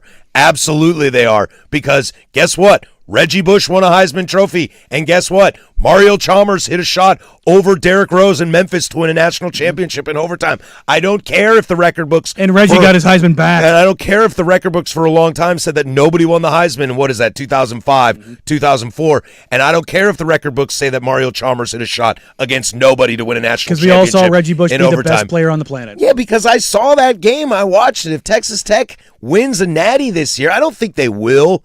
But they are talented enough to compete for it. They'll be in the playoff, especially if they have Sorsby. Yeah, they are willing to, because the money you will generate on the way to get there. Especially if this is going on. Yes. It's not even close. So, to just kind of wrap that up a little bit, Texas Tech does not care about any future implications on them. I mean, we'll see exactly what that looks like. Because they won't lose scholarships. They're not going to lose anything like that. If they vacate wins, they don't care. They don't care. The NCAA is not going to give them the death penalty either. Because, technically, Brendan Sorsby has not done anything wrong at Texas Tech. There you go. As far as he has been at Texas Tech. If you're going to punish anybody, you're going to punish Cincinnati. It's Cincinnati and Indiana that needs to get punished if they knew about it. Okay, all right. Let's move on from that. This story kind of terrifies me, Danny. Neuralink just kind of terrifies me in general. But old Elon, he says that Neuralink will let users download an NBA player's jump shot into muscle memory by 2028. It is satire. I understand that. Yes. But the thought of it yes. makes me want to cringe and die. Just think if I could choose a guy, I mean, Steph's not a bad idea. Like the thing that I thought about like immediately was like playing in a men's league game and your buddy's been talking a little bit of trash, just hacking the chip and just giving him Michael Kidd-Gilchrist jump shot. All of a sudden he's shooting with his elbow. Camby. Yeah, just trebucheting everything. Lonzo Ball from the side. Just going full Rain Man. Just make it rain. What would happen if you could like hack somebody's Neuralink? Well, look, man. Like you could really mess with some people. I don't think we're that far off. I don't think we are either. That's why I want none of this. Dude, I watch Star Wars. Are you aware the base principle of the clones? They have an inhibitor chip that makes them kill all the Jedi. I don't want one of those in my brain. Anakin, we just want a nice jump shot. Yeah. And that's the thing about this, like, this is truly dystopian type stuff. Like, I know it's a joke, but it's also like there are people that are going down this path with Neuralink that are opening themselves up to these implants and stuff like that because they're desperate, whether it's physical limitations, mental limitations. Sure. And I think to an extent we should explore those things. You know, I've got a buddy of mine who's paralyzed, and I bet you he'd be willing to do just about anything to be able to walk again. Like, you know, the mech suits that we see out there, you know, those things are pretty damn cool. And anytime I see somebody who's a paraplegic and doesn't have use to their legs, and all of a sudden, like, you want to get misty-eyed, have one of those videos pop up on your Instagram and like watch somebody who hasn't watched their legs move and be upright in one of those suits. We would all step foot into an Iron Man suit. Yeah. Absolutely. I almost bought an Iron Man mask because it was painted black and yellow. Did it have the mechanical part? Yes, it had the mechanical. Wow. Have you seen I'm not those? getting it if it doesn't move. Have you seen that? But just because it was in Steelers colors? Oh, it looks so cool. Have you seen those? Like they're like legitimate like heavy like metal face mask that you can put on, push a button, it does the whole like opens up and welcome Mr. Stark with a Jarvis voice. I'm not gonna lie, it's pretty dope. See, that's why that superhero works so well. That and Batman. Anybody can do it. Yeah, Batman and Iron Man work so well because you don't have superpowers. No, you just have super money. You just have money and you're genius. Isn't Tony Stark a genius? And Yes. dead parents, I guess. Yeah, dead parents. Gotta have dead parents. Gotta have dead parents. That is a necessity. What's the line? Not one, two. Captain America hits Iron Man with take away the suit. What are you? Playboy, philanthropist, billionaire. Playboy, billionaire, Playboy, genius, billionaire, genius. philanthropist. Yeah. It's like And Downey just looks at him and goes, and? Yeah, no. Somebody else like kind of looks over. Scarlett Johansson, Black Widow. She's like, well, It's not a bad game. yeah. Really not a bad game. Take away the suit. He's still got a lot going for him, you know.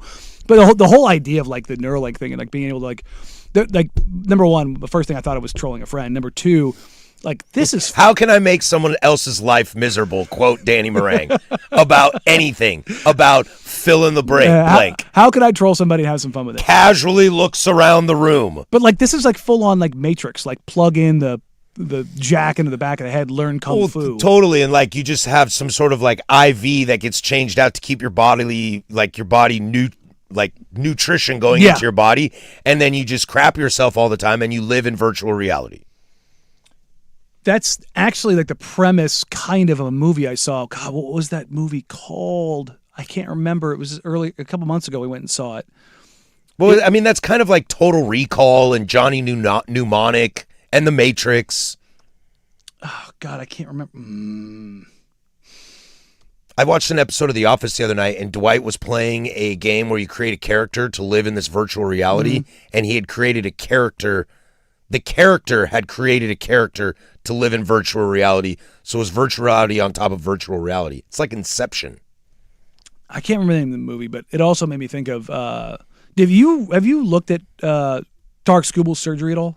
No, It was done with a nanoscope. I don't know what that is. The incisions are so small you can't really see them at all.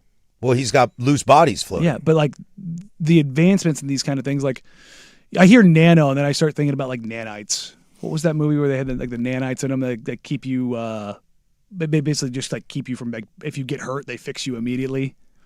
It was the new Superman movie. Bloodshot. Oh, Bloodshot. Had him too. Bloodshot. Yeah, the DC. Yeah, Clearly That Bloodshot. sucked. yeah, But Vin Diesel as a superhero, not named Xander Cage. yeah. No, I'm out. Yeah, you're right. But yeah, it's this whole like the stuff that they're like truly like what we thought would be cool. You know, the Matrix, like being able to download kung fu into your head. Like, Yeah. that's dope. Then you actually think about, oh crap, we could actually do that. It's like, no, no, don't do this. All of a sudden, I am the most weapons trained person on the entire planet Earth because I just downloaded it.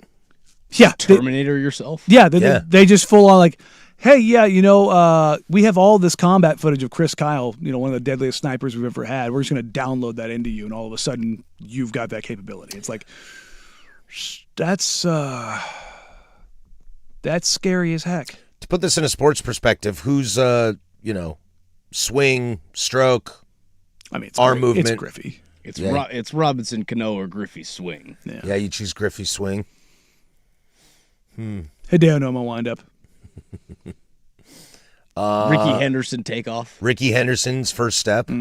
Take that. That's Yeah, not a no, bad see, one. we can't do that, though, because I'd tear a quad. We've already done that. I haven't done that.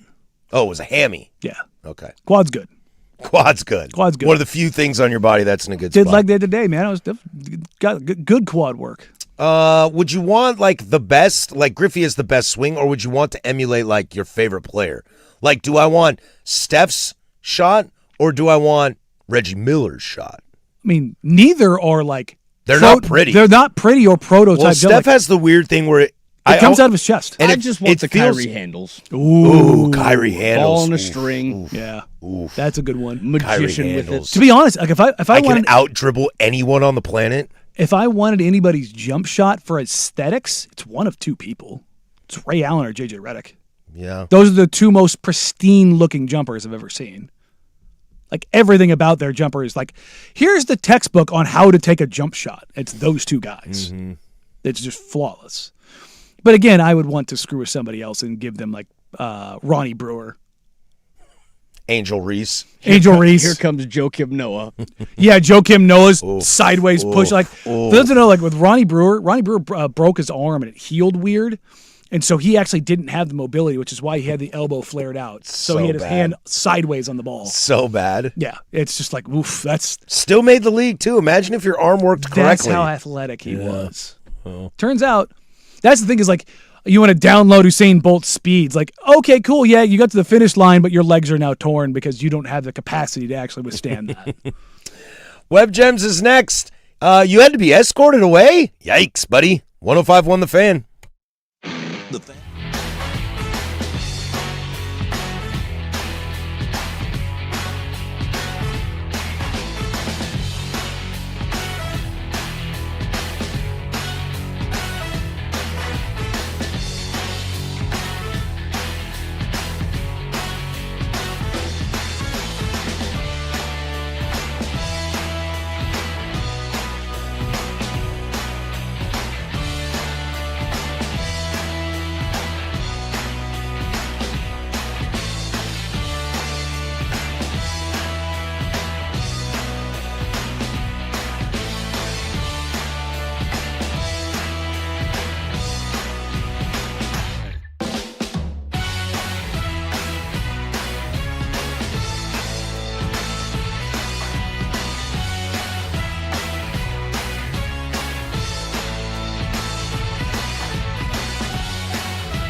All right, this is everybody's favorite Web Gems. Do it every single day at 11:45. Coming up on the Big Nooner, we'll get back into some NBA Finals conversations.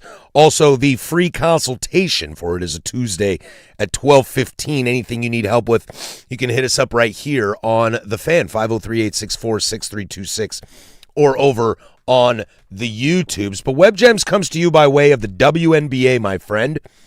The Washington Mystics, they lost on Saturday to the Atlanta Dream, 109-77.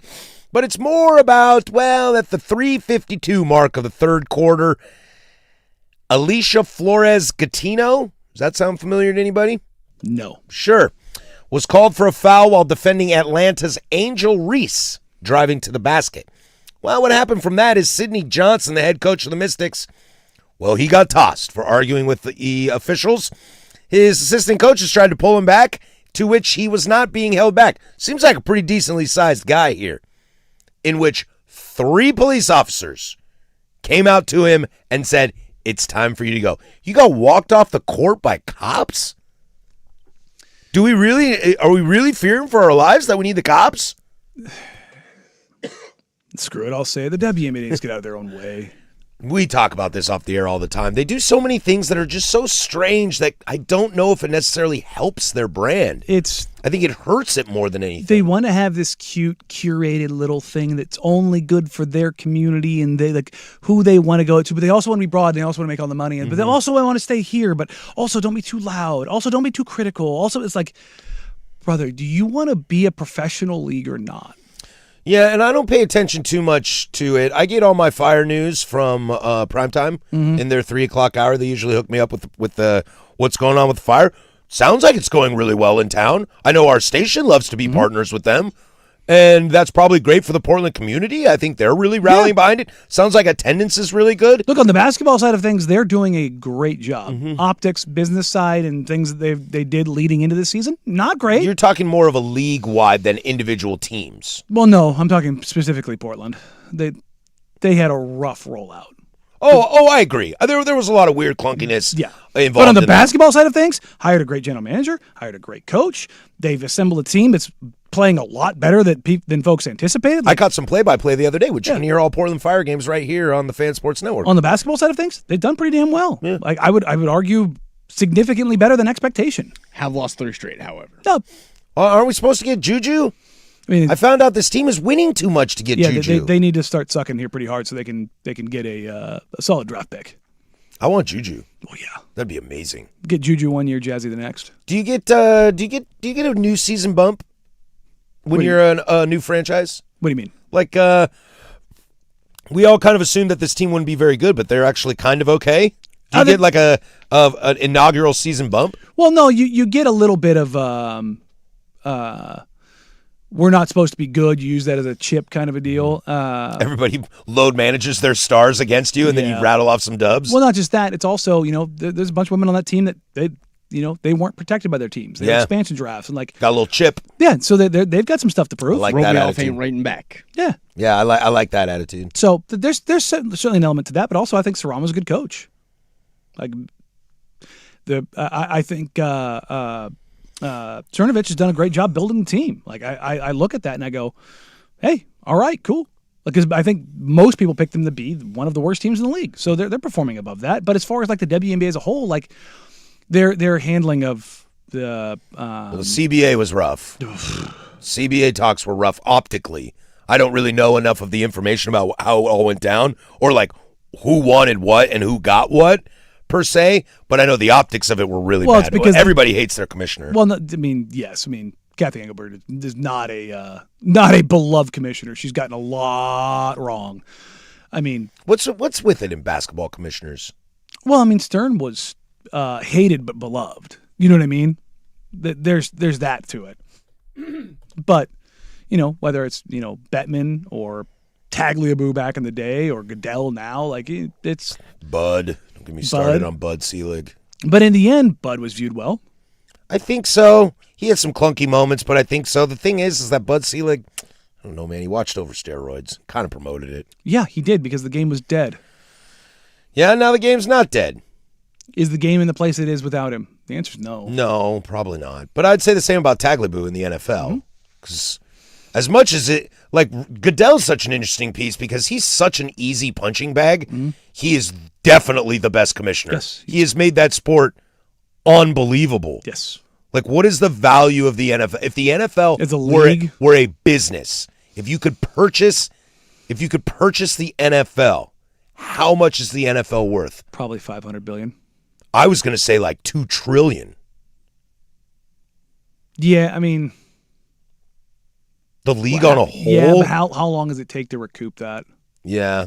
The marketing prowess. Oh yeah, no, I get it, but I'm like, what would you actually be able to sell it for? The antitrust, Yeah, that probably does alone bump it up to $1 trillion. the non-profit aspect of it And all. the fact that you don't ever have to worry about labor negotiations because you're going to win every single one. Yeah, dude. Yeah, man. Yeah. You might be approaching $1 trillion. Probably $1 trillion. Yeah. Again, the WNBA is seeing rapid growth and expansion, and I Games love are the it. best place it's ever been. But they just can't get out of their own way with all the stupid little things because, like I said, they want to curate it. They want a bespoke league, and it's like you don't get to like if you want the masses, you have to cater to the masses. Yeah, they're probably. Yeah, it's the learning curves. It's the growing pains. Yeah, but it's been you've grown faster than you probably ever anticipated to it's grow. been like 5 to 7 years of growing pains. And I don't watch the league enough to know enough about it. It's just you hear about it plenty behind the scenes, and you just kind of roll your eyes like they're just not gonna learn. They're just not going to learn with stuff until somebody gets in power that actually has like an iron fist that actually says, you're going to shut up, you're going to do this because this is how we grow the brand. Is the WNBA all RSLs? Are they regional? RSNs, excuse me, Okay. regional sports I was like, networks? regional sports licenses? Regional I was like, sports networks, and then they put like games on ESPN. Big games of the week. I believe that is the model, yeah. I don't think anybody's on like DraftKings or anything like that. I think they're all local coverage. Okay. Because we got local coverage we got here. Fox. Yeah. And the Fan Sports Network. Yeah, but I'm saying TV. Yeah. All right, we come back. Let's get into the big nooner. Let's get back into the NBA Finals. Game 4 will be tomorrow, and I'm sure we'll talk a little bit more about that. But let's dive back into that and free consultation in a loaded final hour. 105.1 The Fan and the Fan Sports Network. This is the International Soccer Report, brought to you by Gold PDX on the corner of Southeast Hawthorne and 18th Avenue. Food, spirits, football. There's a smile on the face of Chris Richards. Along the edge of the box of Musiala. And they're driving Marseille! Germany back in front!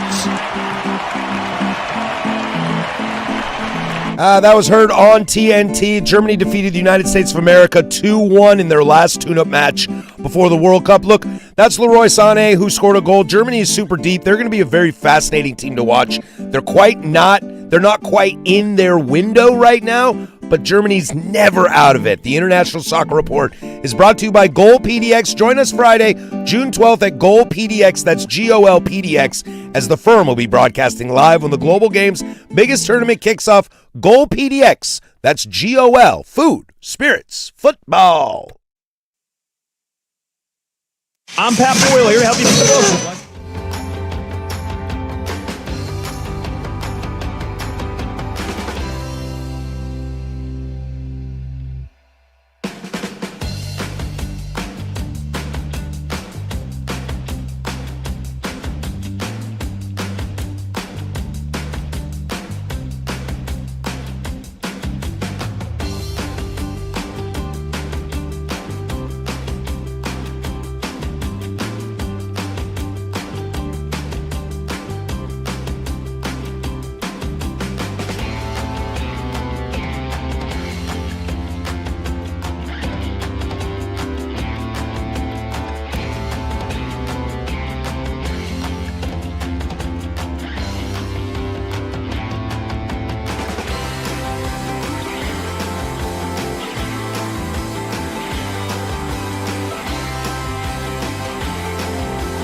From the George McCoy and Warren Allen Sports Desk, a Sports Center update on the Fan Sports Network, 105.1 FM and 1080 AM.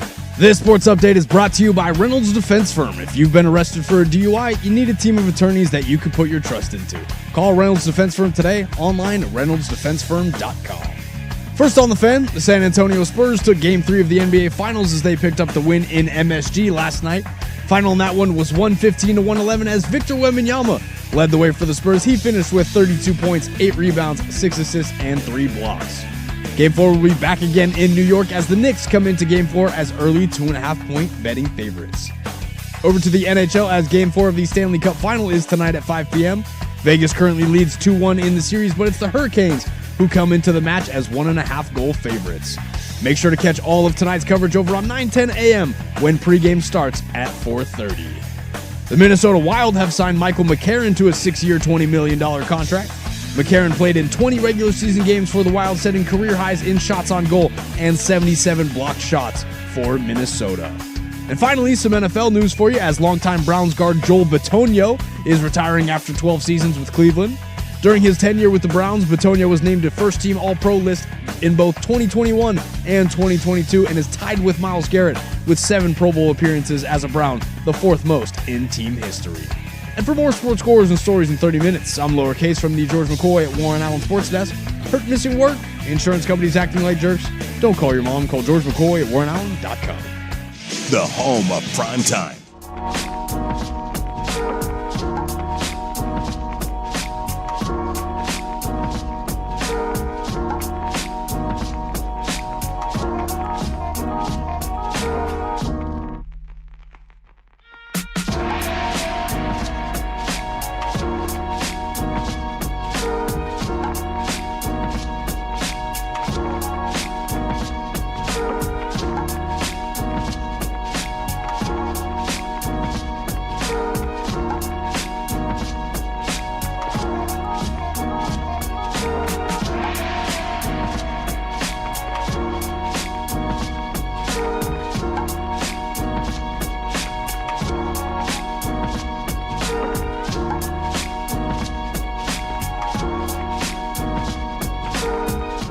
Two down, one to go here. The firm of Harrison Marang. We do this bad boy every single Monday through Friday from 10 a.m. to 1 p.m. Thank you for being a part of our day.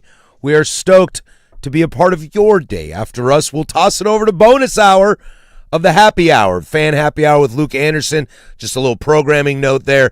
It'll be bonus hour until August. School's out for the summer for the Duckies. So Luke will have you for 2 hours from 1 to 3, and then you know what I'm going to say. It's prime time from 3 to 7 to take you all the way home. Timbers fan also on a hiatus on Tuesday nights until it comes back post-World Cup leading into that match with Seattle. I have no inside information on what the Timbers are going to do for a manager. They did name the 2T manager as the interim, so there is someone steering the ship currently. The caretaker manager. The caretaker manager. As far as any intel or insight that I have, I got as much as you do. That's one of my favorite names in sports. Caretaker? Caretaker manager. Mm-hmm. I don't know why. The Brits don't have a lot of things that I like. That one I like. Big Sam, the ultimate caretaker manager. Oh, are you kidding me? Ultimate. Big Sam. Sam will get your ship right. You run up against some cliffs, he'll get you back out to sea. I believe Big Sam has never taken over a club and then been relegated. That's not surprising. Like he is probably 5 clubs. We're about to get relegated, and go get Big Sam, and you won't get relegated. Allardyce. Is that how you say it? Allardyce. Allardyce. Thank yep. you. Big Sam. Fun looking dude. That guy probably drinks. You can go to the pub. Probably? You can go to the pub with Big Sam. His name's Big Sam, and it's not because he's little. It's not like I'm looking at Case over there calling him Big Casey. Yeah, dude, let's get this. I want to go drink with Big Sam right now. I mean, and he's been doing it since the 90s. Yeah, Big Sam. What, drinking heavily? Yeah, probably. We'll have free consultation here. God, he did it at Preston, Bolton, West Ham, and Palace. Yeah, dude. You bring in Big Sam and you don't get relegated. Yeah, and then they tried to do it with Leeds. Maybe the Leeds was the one, but that it was broke too late. Okay, it was too late. Like they tried. They're like, Sam, save us. He's been relegated from the Premier League twice in his managerial career with West Bromwich Albion and in 2020 and Leeds in 2022-23. So the end days of Sam were not as good to him as the And I think in early days. both those situations, they brought him in a little too late. Like it was like, please save us. And he's like, I can't save you, but I'll cash that check. Dude, I haven't heard somebody say West Bromwich and Albion in a long time. We just call that West Brom. West Brom. FYI case, you kids out there. I do love a good Albion though too, because there's like 5 Albion clubs. I think they have a great crest too, if I'm not mistaken. I mean, if The your West name's Brom, Albion, I think it's like yeah. a bird Yeah, on yeah. the crest. I mean, English football's got quite a few really good crests. Oh yeah, dude. I love the Liverpool You have crest. it right. It's Sucks. the bird on the crest. Yeah. Ding. Your crest sucks. Got it. San Antonio Spurs defeat the New York Knicks 115-111. And a thought that just kind of crept in my mind, Danny, thinking about Game 4 of the Stanley Cup playoffs right now. When was the last time we had a Cup playoff and an NBA final going on simultaneously that were both this great? Last year. Was last year's Stanley Cup Oh that no, great? 2 years ago. I know the NBA Finals last year was great, but I don't remember if the Cup was great last 2 year. years. It was 2 years ago that it went 7, right? Edmonton, Tampa. Oh, that was a good series. yeah. Who was the NBA Finals, though? Why am I blanking? 2024? 4. Is that Boston? Was that Dallas? That's Dallas, Boston. Dallas, Boston? Yeah. I mean, We did it! yeah, Luca. Jason Tatum. We did it! He's such a loser. It's right up there with anything is possible. Which still, one of my favorite stories there is he was supposed to say impossible is anything. That was the Adidas Impossible tagline. is nothing. Is Impossible is nothing That's was right, Adidas yeah. line. And then he said anything is possible. Whatever. I did see on a podcast that Kevin Garnett said that he is a better player than Tim Duncan.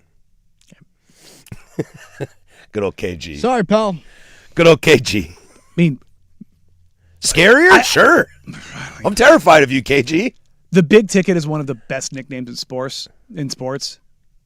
Big fundamental. I'm taking the big fundamental. I'm taking big fundamental. The Spurs beat the Knicks 115-111. Danny, do you think that this game was a pivotal change from a Spurs outlook? Like, I know after being down 0-2, we didn't count them out. And I don't want to double down on that and say, well, they won a game, now I'm still picking them to win. But do you think that is more of an offshoot, or has San Antonio figured it out and now it's New York's turn to see if they can figure it out? Because if New York plays like they did last night, they'll lose this whole series. Well, here's the thing. Like, yeah, the first game was 10 points, but I'll keep banging this drum. There's 4 points to go with 44 seconds. That's a lot closer of a game. All of these games have been close. So I think it was the stuff that I saw, in those first 2 games was like, I think the Spurs could easily be up 2-0. Mm-hmm. But it came down to execution. We were previewing the game yesterday. Late turnovers, missed shots. You asked me how did the Spurs win. They execute. Mm-hmm. And here's the thing: is I didn't think they executed as good as they could down the stretch. And The Spurs are still a better team than the Knicks. And that might just be the name of the game for the Spurs this entire finals, whether they win or not, that they're just not where we think they can be. No, that's a The terrifying Knicks thing. are where they can be. What happened This is peak Knicks. Yes. This squad, sure, their bench could get a little deeper. I don't know how that works, how their cap situation It's is. hell. It sounds atrocious. But this is the peak of them. Mm-hmm. This is the beginning of the Spurs. Exactly. How did the first quarter start? Spurs went out big again. Just saying, like, But that was the case in games 1 and 2, and the Knicks still won those games. oh, I know, but I'm saying, like, the idea of like the moment being too big for them isn't a thing. Like, they're coming out now. Give the Knicks credit because they claw and fight their way back in, and I think there's Wemby figuring stuff out, Castle figuring stuff out, Harper figuring stuff out, heck, Fox figuring stuff out. Mitch Johnson figuring And that's things how I was just out. going to go. Mitch Johnson figuring some things out. And I think that those are the things that you're looking at. I think defensively the Spurs last night were incredibly good. Game 1 of the NBA Finals in San Antonio, when you are favored to win and you have Victor Wembanyama on your team, that is a pretty bright light. I don't know if that's a bigger bright light than down 0-2 Game 3 on the road at Madison Square New Garden. York. That's a giant And spotlight. you come out and you punch the Knicks in the mouth in the and first they won. quarter. And they won.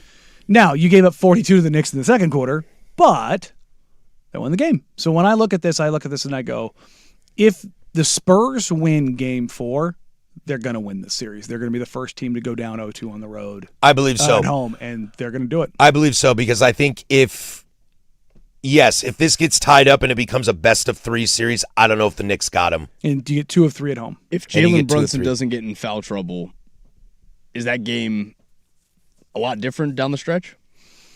I don't think so. 'Cause with four I minutes think- left, Jalen Brunson is off the floor right now because he's got 5 fouls. I know. I think it's more that everybody else wasn't playing well. Like Bridges was awful offensively. And so was Cat. And Cat was Now, getting OG was shut down. otherworldly. OG was great, but I mean, even if you look at his plus minus, again, not everything. His plus minus is still a -3. And again, the And to your Knicks point have been about better Brunson- with Brunson off the floor. And I'm not saying they're a better team with him off the floor. That's not what I'm saying for any Knicks fans out there. I'm just saying the Knicks have made their hay. It's basically when Wemby's off the floor. Mm-hmm. So you look at the plus minus right now, like the Spurs are better, with Wemby on the floor. Shockingly, I know, and it's hard to believe, but that's one of the things you have to figure out, and it's the Wemby problem that you have to solve, and I just don't think it's solvable without multiple guys doing it. In Game 2, the Knicks shot 39% from 3. And how many attempts? Oh, I just got off of it. I'm sorry. In Game 1, they shot 31%. Mm-hmm. 31% on 36 shots in Game 1. Let me get to Game 2. And the Spurs here. shot like crap in that game. Let me get to Game 2 here. They were 39% on 38 shots from downtown.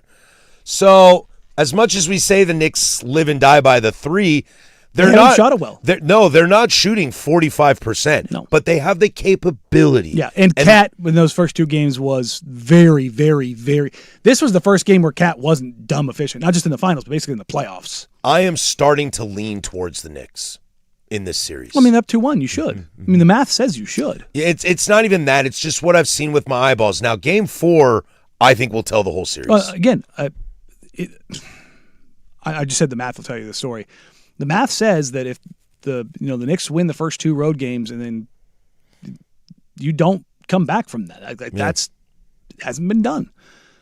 But if the Spurs even it up, I think they break the trend, because if you're telling me that this is a best of 3 series, and 2 in San Antonio, and you got Wemby. but not just that, at that point in time, you've shown what you're gonna show.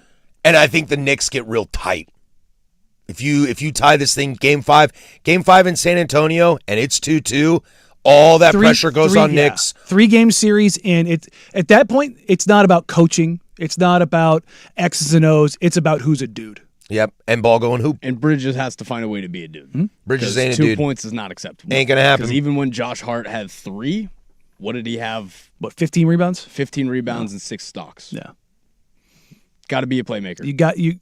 I'm telling you, it ain't gonna happen. If the Spurs win Game 4, I think the Spurs win the series, because I think it becomes a showdown of dudes. And I hate stripping it down to that, but at that point in time, there's no nuclear code you're going to input this is what we're going to do vastly different, because if you're down 0-2, the Spurs are going to pull all the levers, and the only thing they have left to do is to say start Dylan Harper. That's the only thing I think that's drastically that they can do. But do you start Dylan Harper over De'Aaron Fox, or do you start him over Champagnie or Vassell and run the 3 guards? That's a decision you could make. But beyond that, I can't believe I never even thought about that. I saw it on the court last night, and I was like, duh, Harris. Just play all 3 of them. put all your weapons out there. Yeah. So, although I thought it was interesting that Mitch kept Vassell out there instead of Champagnie, because Champagnie is your more traditional 3-point shooter, even though all those guys can knock down the 3. I thought it was interesting that he kept Vassell out there. And I think it's because he's fast, he flies, and he creates. Well, probably because Champagnie is just a little bit more of a defensive liability. yeah. Okay, there you go. And, I mean, you're talking about their 2 best volume 3-point shooters, Vassell and Champagnie. And Champagnie, yeah. So you're just making the decision, which would you want more? You want a little bit more of a guy who's a catch-and-shoot threat, or you want Vassell who's got a little more on-ball juice? Probably a Vassell. Yeah. Probably Vassell. Boy, I didn't really realize who Vassell was. Oh, Vassell's a good until player. until the playoffs, and I was like, I really like this He's a guy. good player, and him and Keldon are like the only holdovers from like The bad Spurs. like they were on the bad teams. And now I'm in a finals. They're Thanks, like, guys. it's worth it. Please don't get rid of me. Pay cut? Yes, I'll take a pay cut. Yes, the sign next me up. contract, I'm good. We come back. Everybody's favorite on a Tuesday. It's free consultation. Get yours in. Any sort of advice you need, the firm's here to take care of you. 503-864-6326 or over on the YouTubes. Your love life, your family, your sports, your gambling, addictions, mental health, whatever you need. We got you. 105.1 The Fan. Join the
consultation every Tuesday at 12:15. You need some help, your love life, your work life, your home life, whatever you need, we got you, baby.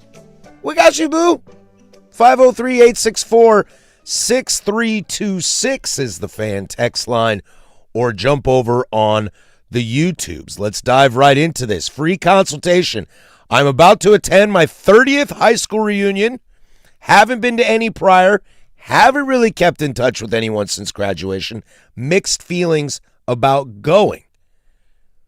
Thoughts on high school reunions? So I was going to go to my 20th. I went to my 20th a couple years ago. I had my first hip surgery, and I was on a lot of drugs and bedridden. And shout out, I think she was our VP of our class, Claire. She was like, "Hey, are you gonna make it?" Because we'd been talking. I was like, "I'm not going to. I got a surgery, but I hope you guys all have fun." She calls me to FaceTime me, and then passes walks around with the phone around the room for like a half hour. That's great. I thought it was super cool to do that. So I got to catch up with a bunch of folks that I hadn't seen or talked to in a while. It was kind of funny that I think her brother was a photographer for the event. And so when the photos came out, there was a bunch of photos of people like talking to me on FaceTime. Like it was like, it was kind of cool to see that. So I still keep in contact with a decent amount of people from high school. I had a monster class, so a lot of people. But I'm pro go. I think it's fun to catch up with people, especially if you have like good times back then. And to be honest, like if your life has changed for the better, I think it's cool to go.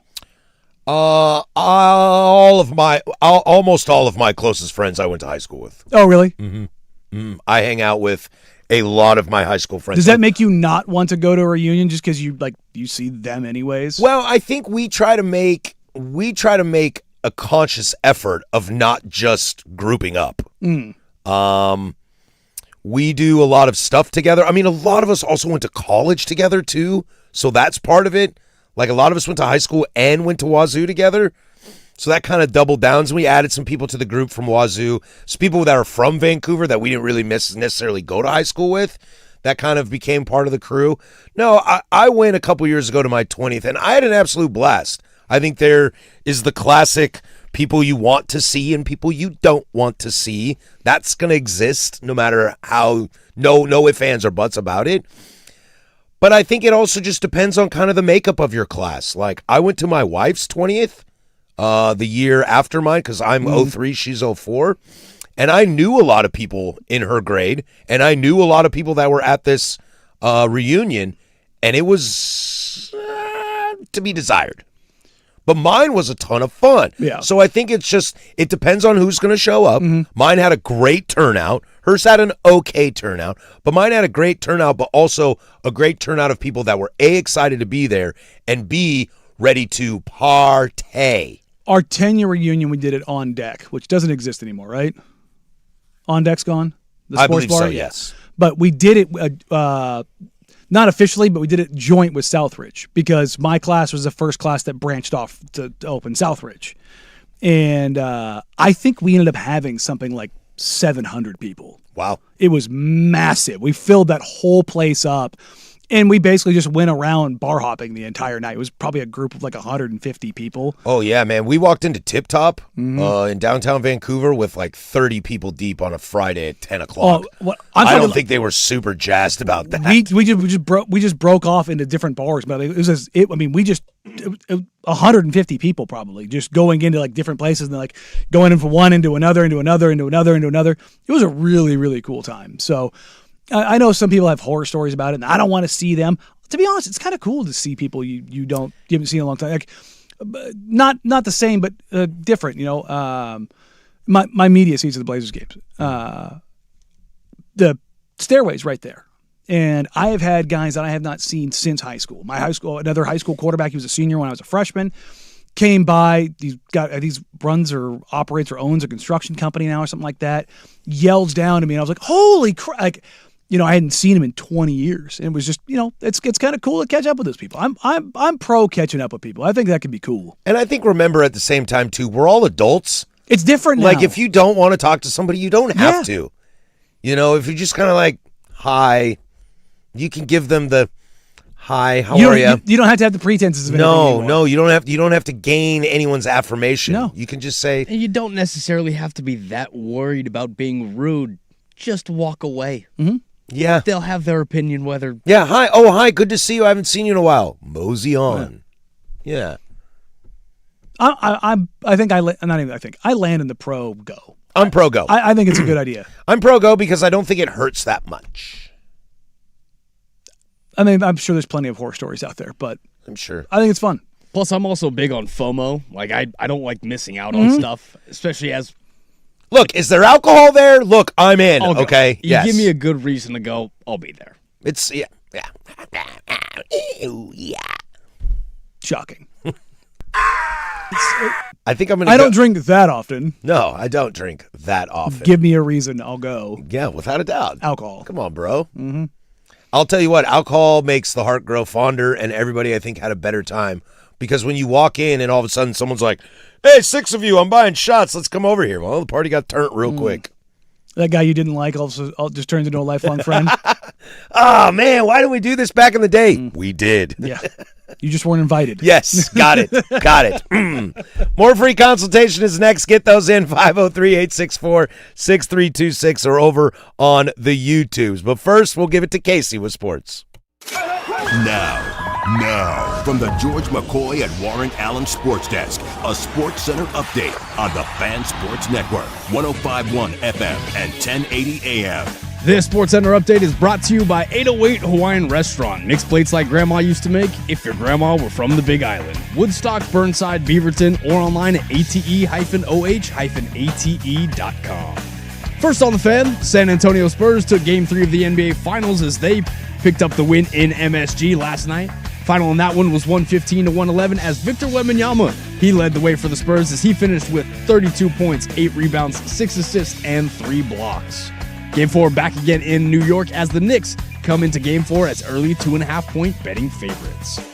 Over to the NHL as Game 4 of the Stanley Cup Final is tonight at 5 p.m. Vegas currently leads 2-1 in the series, but it's the Hurricanes who come into the match as 1.5 goal favorites. Make sure to catch all of tonight's coverage over on 9:10 a.m. when pregame starts at 4:30. The Minnesota Wild have signed Michael McCarron to a 6-year, $20 million contract. McCarron played in 20 regular season games for the Wild, setting career highs in shots on goal and 77 block shots for Minnesota. And finally, some NFL news for you as longtime Browns guard Joel Bitonio is retiring after 12 seasons with the Browns. During his tenure with Cleveland, Bitonio was named to first-team All-Pro lists in both 2021 and 22 and is tied with Myles Garrett with 7 Pro Bowl appearances as a Brown, the 4th most in team history. And for more sports scores and stories in 30 minutes, I'm Lowercase from the George McCoy at Warren Allen Sports Desk. Hurt, missing work, insurance companies acting like jerks. Don't call your mom, call George McCoy at warrenallen.com. Sports Saturday with Joe.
Closing arguments coming up next to send you on your way. We are in free consultation right now. The biggest soccer tournament in the world is right around the corner. You can start the weekend early and join the firm of Harris and Marang on Friday, June 12th from 10 to 1 at Goal PDX. That's GOL PDX. Catch the action on the big strings with a cup of your favorite beverage. An expanded viewing area at Goal PDX brings a block party feel throughout the entire tournament. You can join the firm of Harris and Marang and the fan at Goal PDX on Friday, June 12th from 10 to 1. Canada will kick off the day at noon. Stick around. United States plays at 5:30, 6 o'clock. I can't remember exactly. The Global Games local party is presented by Cricket Wireless, the Grand Prix of Portland, and Milagro Tequila at Goal PDX on Friday. Danny and I are very excited to be out there for that. We will have some fun with the World Cup. We'll talk definitely some U.S. men's national team. We'll preview them on Friday and also take a peek around the World Cup. Players we like, teams we like, and get you ready to go because this is it, man. I'm now nervous that I have to travel during the World Cup because I would like to watch the games. Nerd. Ooh, dude, what game is in L.A.? I don't know. Let's see. Wait, you think you're going to get tickets there? Yeah, you never know. I'm going to be with a lot of affluent people. Mm-hmm. Is that the phrase I'm looking for? Are they soccer fans? I don't know. USA versus Paraguay. I'm not in there. I'm not there at that time. What's the date? Let me pull up my phone here. It's next Monday, Tuesday, Wednesday, 15, 16, 17. I could get Iran versus New Zealand. That's all I got. Well, you got New Zealand. Finn Sermon plays for New Zealand. Go Timbers. Well, no, I'm saying like Iran might not be there. I think Iran will be there, although I did hear that the FIFA has denied their fans their allotment of tickets. Yeah. I'm not stepping in that guy. I'm not stepping in that guy at all. It appears that maybe some of the allotment were allotted to some IRGC members. Well, I don't know what that is, and I don't want to know. This is free consultation. Iranian Revolutionary Guard Corps. Okay, I told you I didn't want to know, but thank you for still telling me. We can tell you. Free consultation. I often get on kids these days who sit down to watch something like a movie or a concert, but end up scrolling on their phone 90% of the time.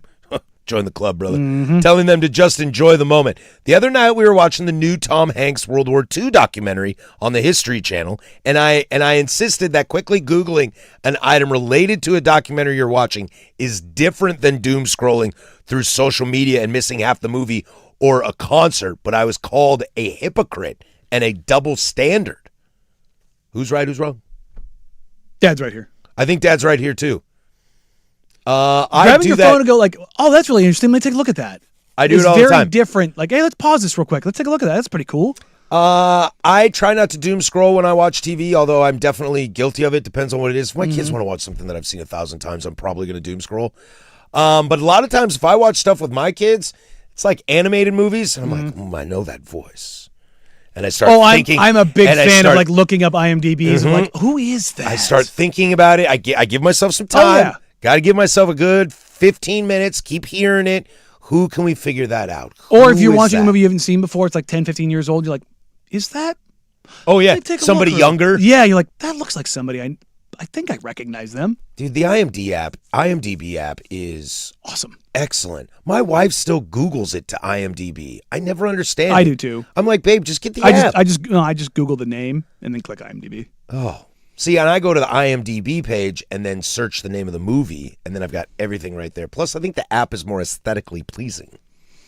I don't like using apps as much. I like my Google overlords. Yeah? Yeah. Well, that's where you and I differ. Yeah. I don't like going in and out of apps. It's the same reason I don't like streaming. I don't like going in and out of apps. It drives me nuts. Oh, I've definitely jumped full on board now. Yeah. Not a fan. Interesting concept. Going in and out of apps or staying in apps. Boy, this is a conversation that we'd have not had 20 years ago. Mm-hmm. You can't just flip channels. No. I don't like that. You can't. Although with my Apple TV, to bring this full circle from our opening segment, I am pretty damn quick with my Apple TV. I know. It's just, I'm one of those people that still will go on my YouTube TV. I will still go over to the live tab and channel surf. Yeah, I'm the same way. I love it. I love playing I like TV looking through the roulette. programs, hey, seeing what I I've can got stream upcoming. whatever I want to stream, but you know what? I want to turn on this movie on TNT that's halfway through. Let's don't. see what FX has to cook Yes, with us today. yes. I don't. No way. Hey, this Africa Safari documentary is on BBC, and we're 30 minutes in. Yes. Ooh, Fast 5? Ooh, any Fast and Furious movie? Click. Yes. You would be a fast guy. Family. Family. That movie came out. First one came out. I was a senior in high school. I don't know what that is, but I was digging it. Watch Yeah. Fast 5. There you go. I think I've only seen one. That's two. the one in Brazil, right? Yeah. I think I've only seen one, two. in Brazil. Tokyo Drift. This Yes, is I've seen. Brazil. This is Brazil. I've seen Tokyo Drift. That's not even like really a Fast and Furious movie. It is. It is. It's but literally called Fast and Furious Tokyo I Drift. know, but it's not. Right? To be fair, all the Fast and Furious movies need to have Paul Walker in them. I'm fair with That's that. where I stop watching them. Yeah. And how many do? 3? I think 5. yeah. 5? And then his brother was the body double when they drove away. When the scene where Vin goes one way and That'd be F8. yeah, The Fate of the Furious. The Fate. Ooh, I see what they did there. The Yeah. Fate he drives of the Furious. He drives away. Because Paul Walker's brother looks like Paul Walker. Should he have been driving away? Isn't driving what killed Paul Walker? Yes. Very fast. That seems a little too soon. It's a little too on the nose too. Yeah. Went out the way he wanted to live, I guess. I don't know. How are you with subtitles? Oh, very anti. Very anti. Anti. Depends They're what I'm watching. So distracting. So distracting. Oh, Documentary, all for. Movie, no. Anything comedy, no. It's going to ruin punchlines. oh, it does ruin punchlines in comedy. I do agree with that. I will read ahead. I will read ahead of the dialogue. Serious stuff, I prefer the subtitles. I don't want on. it. I never want it. I never want it. I want to know what people Sometimes are I'll saying. find myself laughing at a joke in like an action movie or a documentary that's written out on the subtitles before the joke is said. That's one of the most frustrating feelings. Yeah, I don't. It's too distracting for me. I don't also ever think I want it. just realized I don't really watch a lot of comedies. It's not just that. I work with you clowns every day. I don't want subtitles in anything. It's like, oh, good. Try to watch a movie when you have to be quiet, and I'm like, then I'll just watch it with a subtitle. Who was it? Who was the line? Was it linebacker? Right? It was Bobby Wagner? He watched he raw dogged it on a plane. Yeah, with it was The Martian. The Martian. The Martian. Yes. Yeah. And they asked him, are you ever going to go back and watch? He was like, no, man, I know what I think that movie's about. Yeah. He's making up the dialogue as he goes. I'm cool with that. Boy, I'd rather do that than do subtitles. Boy, I would love to try to convince myself that I could do that. I don't think I can do that. On a plane, it'd be hard. On a It'd be plane, very I can hard. do it. At home, I've done it a million times. What? Why would I just not ask for headphones from the attendant? Well, yeah, because he's already committed to it. Once you get locked into a storyline, And you can't too, put the it's hard to headphones. leave. You can't put the headphones in somebody else's jack. I'm sure he has a TV in front of him. I mean, No, he was watching off of the. I know, but he could have restarted on his own. no, but then you got to restart, and then maybe you don't have enough flight time. I'll tell you what, though, I would pay good money to be able to be with Bobby Wagner when he does, in fact, watch The Martian. It'd be fun. Because then I want to know, I want you to tell me when this scene is wrong. It was Not in your head, the movie Yeah. itself, when you're like, that's not how this part goes. I saw a meme the other day. I don't know how accurate it is, but somebody said Hollywood has spent $1 billion trying to bring Matt Damon home, and it was Saving Private Ryan, Interstellar, The Odyssey, Yeah, here comes The Odyssey. and The Martian. It was like Let's not forget any of the Jason Bournes. oh, yeah. Oh, there you go. Oh, yeah. So yeah, you throw those in there. It's like they've spent $1 billion trying to, air quotes, bring him home. It's like somebody said maybe he just doesn't want to come home.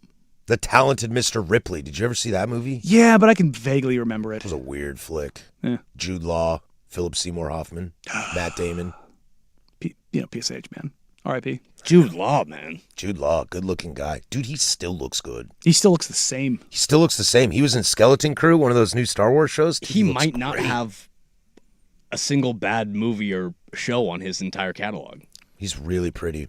Somebody asked on YouTube, can you understand Irish and Scottish accents when watching a movie? For example, Snatch. Yes. Some of it, yeah. Oh, you like dogs. What is Lock, Lock, Stock, Stock, and Two Two Smoking Smoking? Barrels. Yep. I remember when Guy Ritchie movies were all the Oh, you the kidding rage. me? I love Guy Ritchie movies. I don't like Guy Ritchie movies now. It's like he got money and you can tell. Oh, the one that he did with the guy from the motorcycle TV show, Sons of Anarchy. Gosh dang it. It's Charlie something. Yeah, Charlie Charlie Hunnam? Hunnam. Yeah, Charlie Hunnam? Hunnam. Yeah, it's him and Scottish actor, pretty boy, Colin Farrell. Oh, I The love Covenant Colin. wasn't a bad movie. No? Yeah, it's him and Gyllenhaal. Yeah. Oh, I hate Gyllenhaal. I feel like he gets Gyllenhaal and Gosling. Ugh. I feel like Gyllenhaal gets unfairly Well, targeted. Gyllenhaal also just plays the same. the same. It's Yeah. it's depressing. We know how Wasn't to shoot he in this. Nightcrawler? Yeah, he is. Yeah. I'm out. I'm a Gyllenhaal guy. That's free consultation every Tuesday at 12:15. We come back, closing arguments to send you on your way. 105.1 FM and 1080 AM.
All right, that's going to do it for us. Closing arguments brought to you by Less Skin Law. Visit lesskinlaw.com for more information. Coming up on the program tomorrow, we'll dive more into Game 4 of the NBA Finals preview as well. Some NBA draft nuggets, along with an update on Aaron Donald. We'll give you that tomorrow. Screw it. We got to bring this up because this is so dumb. What? The Trae Young thing. Oh, are you mad that I said this? No, no, I'm not mad. Oh. I'm mad that he said this. Okay, go for it. Trae Young said, "This is the most slept on I've been in my whole life." Imagine the Wizards, the number one team in the East next year. What are people going to be saying? Yeah, the nuclear to Bonza? apocalypse killed 14 other teams. All in the Eastern Conference. That you smoke rocks, bro. And if Washington's the best team in the East next year, thanks to Bonza. I mean, But I mean, that's what I did bring up. If Trae Young was Trae Young of old, and they have AJ DeBonsa, Anthony Davis, and Sarr, that's an okay starting five. They traded And- Trae Young and- away, and they got better. yes. And Blazer legend Bub Carrington. Look, man, there's no Imagine if they had Denny Avdia still. Yeah, right? There's no doubt about Trae Young as being talented, but he's also wildly inefficient, the worst defender in the league, and his teammates have hated him his whole career. Yeah, is he the bona fide worst defending guard in the league? Yes. Nobody is metrically or Well, eye test worse. It's metrically he's been there, but eye test, he's tiny, he's not strong, and he doesn't commit on that end. And he needs to shave his head. Yeah, he's let it go. Gotta let it go. But he's also like people talk. I've heard people like, and when they talk about the best 3-point shooters of all time, there's the Trae Young fans. Especially Atlanta fans are so weird. They love Trae so much. It's kind of like Memphis fans with Ja. It's like, I mean, I would have had Jaw shirts and jerseys if I was in Memphis. don't get me wrong, exciting players, but it's like Now I'm out, They but- want to ignore the stuff that is there. Again, and it's, wait for it to die down. It died down after Joe Johnson went to Brooklyn, so just wait. Just wait. but you know what I mean? It's like, when people talk about the Joe best, Johnson. Is Joe Johnson a top 5 Hawk of all time? ISO Joe? yeah. Has to be. ISO Joe? Joe is great. Joe's a bucket monster. But Joe's the reason why I don't play NBA fantasy anymore and haven't for decades. Why? Because I never thought Joe was that great of a player. Oh, he was and a he was stat going like stuffing. I know, and he was going 25, like 7, and 5. 3rd overall, and I was like, I'm out on this. I don't watch the league enough. Joe's really good. Oh, he's great. He was a good player. But with the Trae Young of it all, it's like people would talk about how he's, slept or, how you not put Trae Young as a top 10 3-point shooter because he shoots like 36% from 3. Like, actually, you know what? Let me pull this up. He took 63-point shots, dude, but he made 20 of them. Let me pull up his basketball reference. He made 20 of them. Like, off the top of my head, I want to say his percentages. Yeah, his career 3-point percentage is 35.2. And he gross. shot 34 last year. That's Yeah. gross. Like, he's nowhere near that, and he averages like I want to say it's like 8 a game. Let's see, 7.4. I was never a Trae Young guy at Oklahoma. Oh no. Yeah, no. Did they go? Did he went on a little run? they pushed- he They pushed- went on a little run. just Trae Not Young- Blake Griffin run, but they went on a run. Is Trae Young the Kyler Murray of the NBA? Ooh, Talent, but just not putting it together. And teammates doesn't don't seem really to seem to vibe. gel. Yeah, maybe. I mean, does Weird. Trae Young, Kyler Murray, Jalen Hurts. all went to Oklahoma? Know who we left off that list? Baker Mayfield. Baker Mayfield. Everyone loves that guy. Yeah. Caleb, but he was there for a short time. Yeah, Caleb. Caleb's a Don't- yeah, I USC can't count guy. that. You win a Heisman at USC, you become a USC guy. Yeah. But yeah, that's I don't know. It's kind of interesting. Huh? An Oklahoma issue. Yeah. Just kind of makes you wonder. It's almost I like they will fuel never- the ego there. Yeah, I will never consider Jalen Hurts in Oklahoma. He's an Alabama quarterback to me. Yeah. Won a Heisman at Oklahoma. Yeah. I was gonna say. He won the Heisman? Got benched I don't for think. Tua, and then won the Heisman. Won the Heisman. No, Oklahoma. Jalen Hurts didn't win the Heisman, did he? All right. I like that case. Jalen Hurts did not win the Heisman, though he was a finalist and finished as the runner-up Did he in lose to 2019. Devonta? He lost to quarterback Joseph Burrow. Oh, it was Burrow's year. God, I thought he did. I was win like, the Heisman. no I thought he way won this one. guy won a Yeah. Heisman Trophy. I really questioned my sanity. I there. had Hurts as a Heisman in my head. You guys I did both too. said that, and I was like, oh my Yeah. God, I must be an idiot because I cannot live in a world where Jalen Hurts has a Heisman Trophy. I know Lincoln Riley went on a run there because Baker's got a Heisman. That's what I was thinking. I had that in my Kyler's got a head. Heisman. Caleb transferred. He's got a Heisman. God, why did I have Hurts in my head as winning one with Lincoln? Whatever. But back They were to, good. But back to the Trae Young of it all. Like, even if you let's say DeBonsa is everything that I think he's going to be. Mm-hmm. Cooper Flagg was everything I thought he was going to be. How many games did the Mavs win? Not a lot. Okay. They're bad. They're back in the lottery. Rookies don't impact winning on volume. Yeah. It's just like LeBron didn't do that. Wemby's in his third year. It's rookie years, man. Is even the best. Like, Cooper Flagg had an unbelievable rookie year and did not do it. So, and adding Trae Young to that is not helpful. No. Does he have coaching issues? Do coaches not like him too? Quinn Snyder wanted to strangle him. Because that's the Kyler Murray part of it too, is that coaches are like, bro, you don't do anything. Yeah. I mean, Quinn Snyder demands guys to play defense, and Trey doesn't play defense. Yeah. So, well, how's CJ working out on that aspect? Well, and that's a tough pairing. That is. Yeah. Oh, CJ and Trey, if they were together, woof. But and not only that, I don't think AD is going to be there. I'm not saying he's going to be a Trailblazer. I just don't think he's going to be there either. So, could the Wizards make a run at a play-in? Maybe do what the Hornets did this year. Maybe like flirt with it. Sure. Yeah. Number 1 team in the East. Bro, this is Ben Simmons workout tape type stuff. Like, don't do this to me. Don't. My money. Especially in June. You want to do this in late July, August? Fine. Do not do this to me while the NBA Finals are going on. My money is still on them taking Darren Peterson. I think AJ finds his way to Utah. I think it's going to be AJ 1. In tradition here, let's look around pitchers on the bump today that you'll want to watch because they're good. Logan Gilbert's on the bump for the Mariners as they take on the Baltimore Orioles. Paul Skeens is looking for a little bounce back. He is on the bump for Pittsburgh. They have the Dodgers today. Garrett Cole is the TBS TV game as the Yankees are at Cleveland tonight. Zach Wheeler for Dylan Cease is spicy. Nathan Eovaldi for Texas. They take on Kansas City tonight. Who else looks good here? Chase Burns for Cincinnati. If you haven't watched him, he's pretty good as well. Game 4 of the Stanley Cup tonight. Who we got? Vegas. I'm riding my Carolina Trailblazers, baby. They're the craziest story I've seen in a long time. It is pretty wild. These games are super fun. I mean, I was with a buddy watching that 4-0 game thinking, man, Vegas is just going to steamroll this. Pack it up. I think I'm taking the over. And definitely, if you're gambling, definitely take the over in goals. Did they tell you it? I'm sure they do. They do not have one showing. Are you on the ESPN? Money line is 115. Yeah, spread's 1.5. I do not. Oh, I got 5.5. 5.5 for goals. Yeah, still might take the over. Taking it.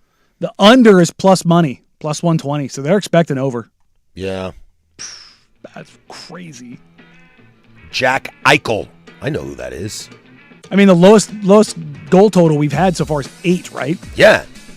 Go over. Although tonight will be 0-0 going into third. Yeah. Was 1-0 in overtime. Yeah. Was game 1 4-3 as a final? I think so, yeah. Yeah, I think so. Okay, so 7. 7's your low number. Okay. Yeah. I think so. I thought that was 5-4. 4-3? No, it was 4-4 going into the 3-3 going into the third. And More sexy hockey takes for you tomorrow. We'll see you then. Closing arguments brought to you by Leskin Law. Visit LeskinLaw.com for more information. Leskin Law's one-day divorce mediation, peace treaties, not war plans. That'll do it for us. We'll catch you later. For Danny Marang, that's Casey Smith. I'm Patrick Harris. Go do something I would do. Bye.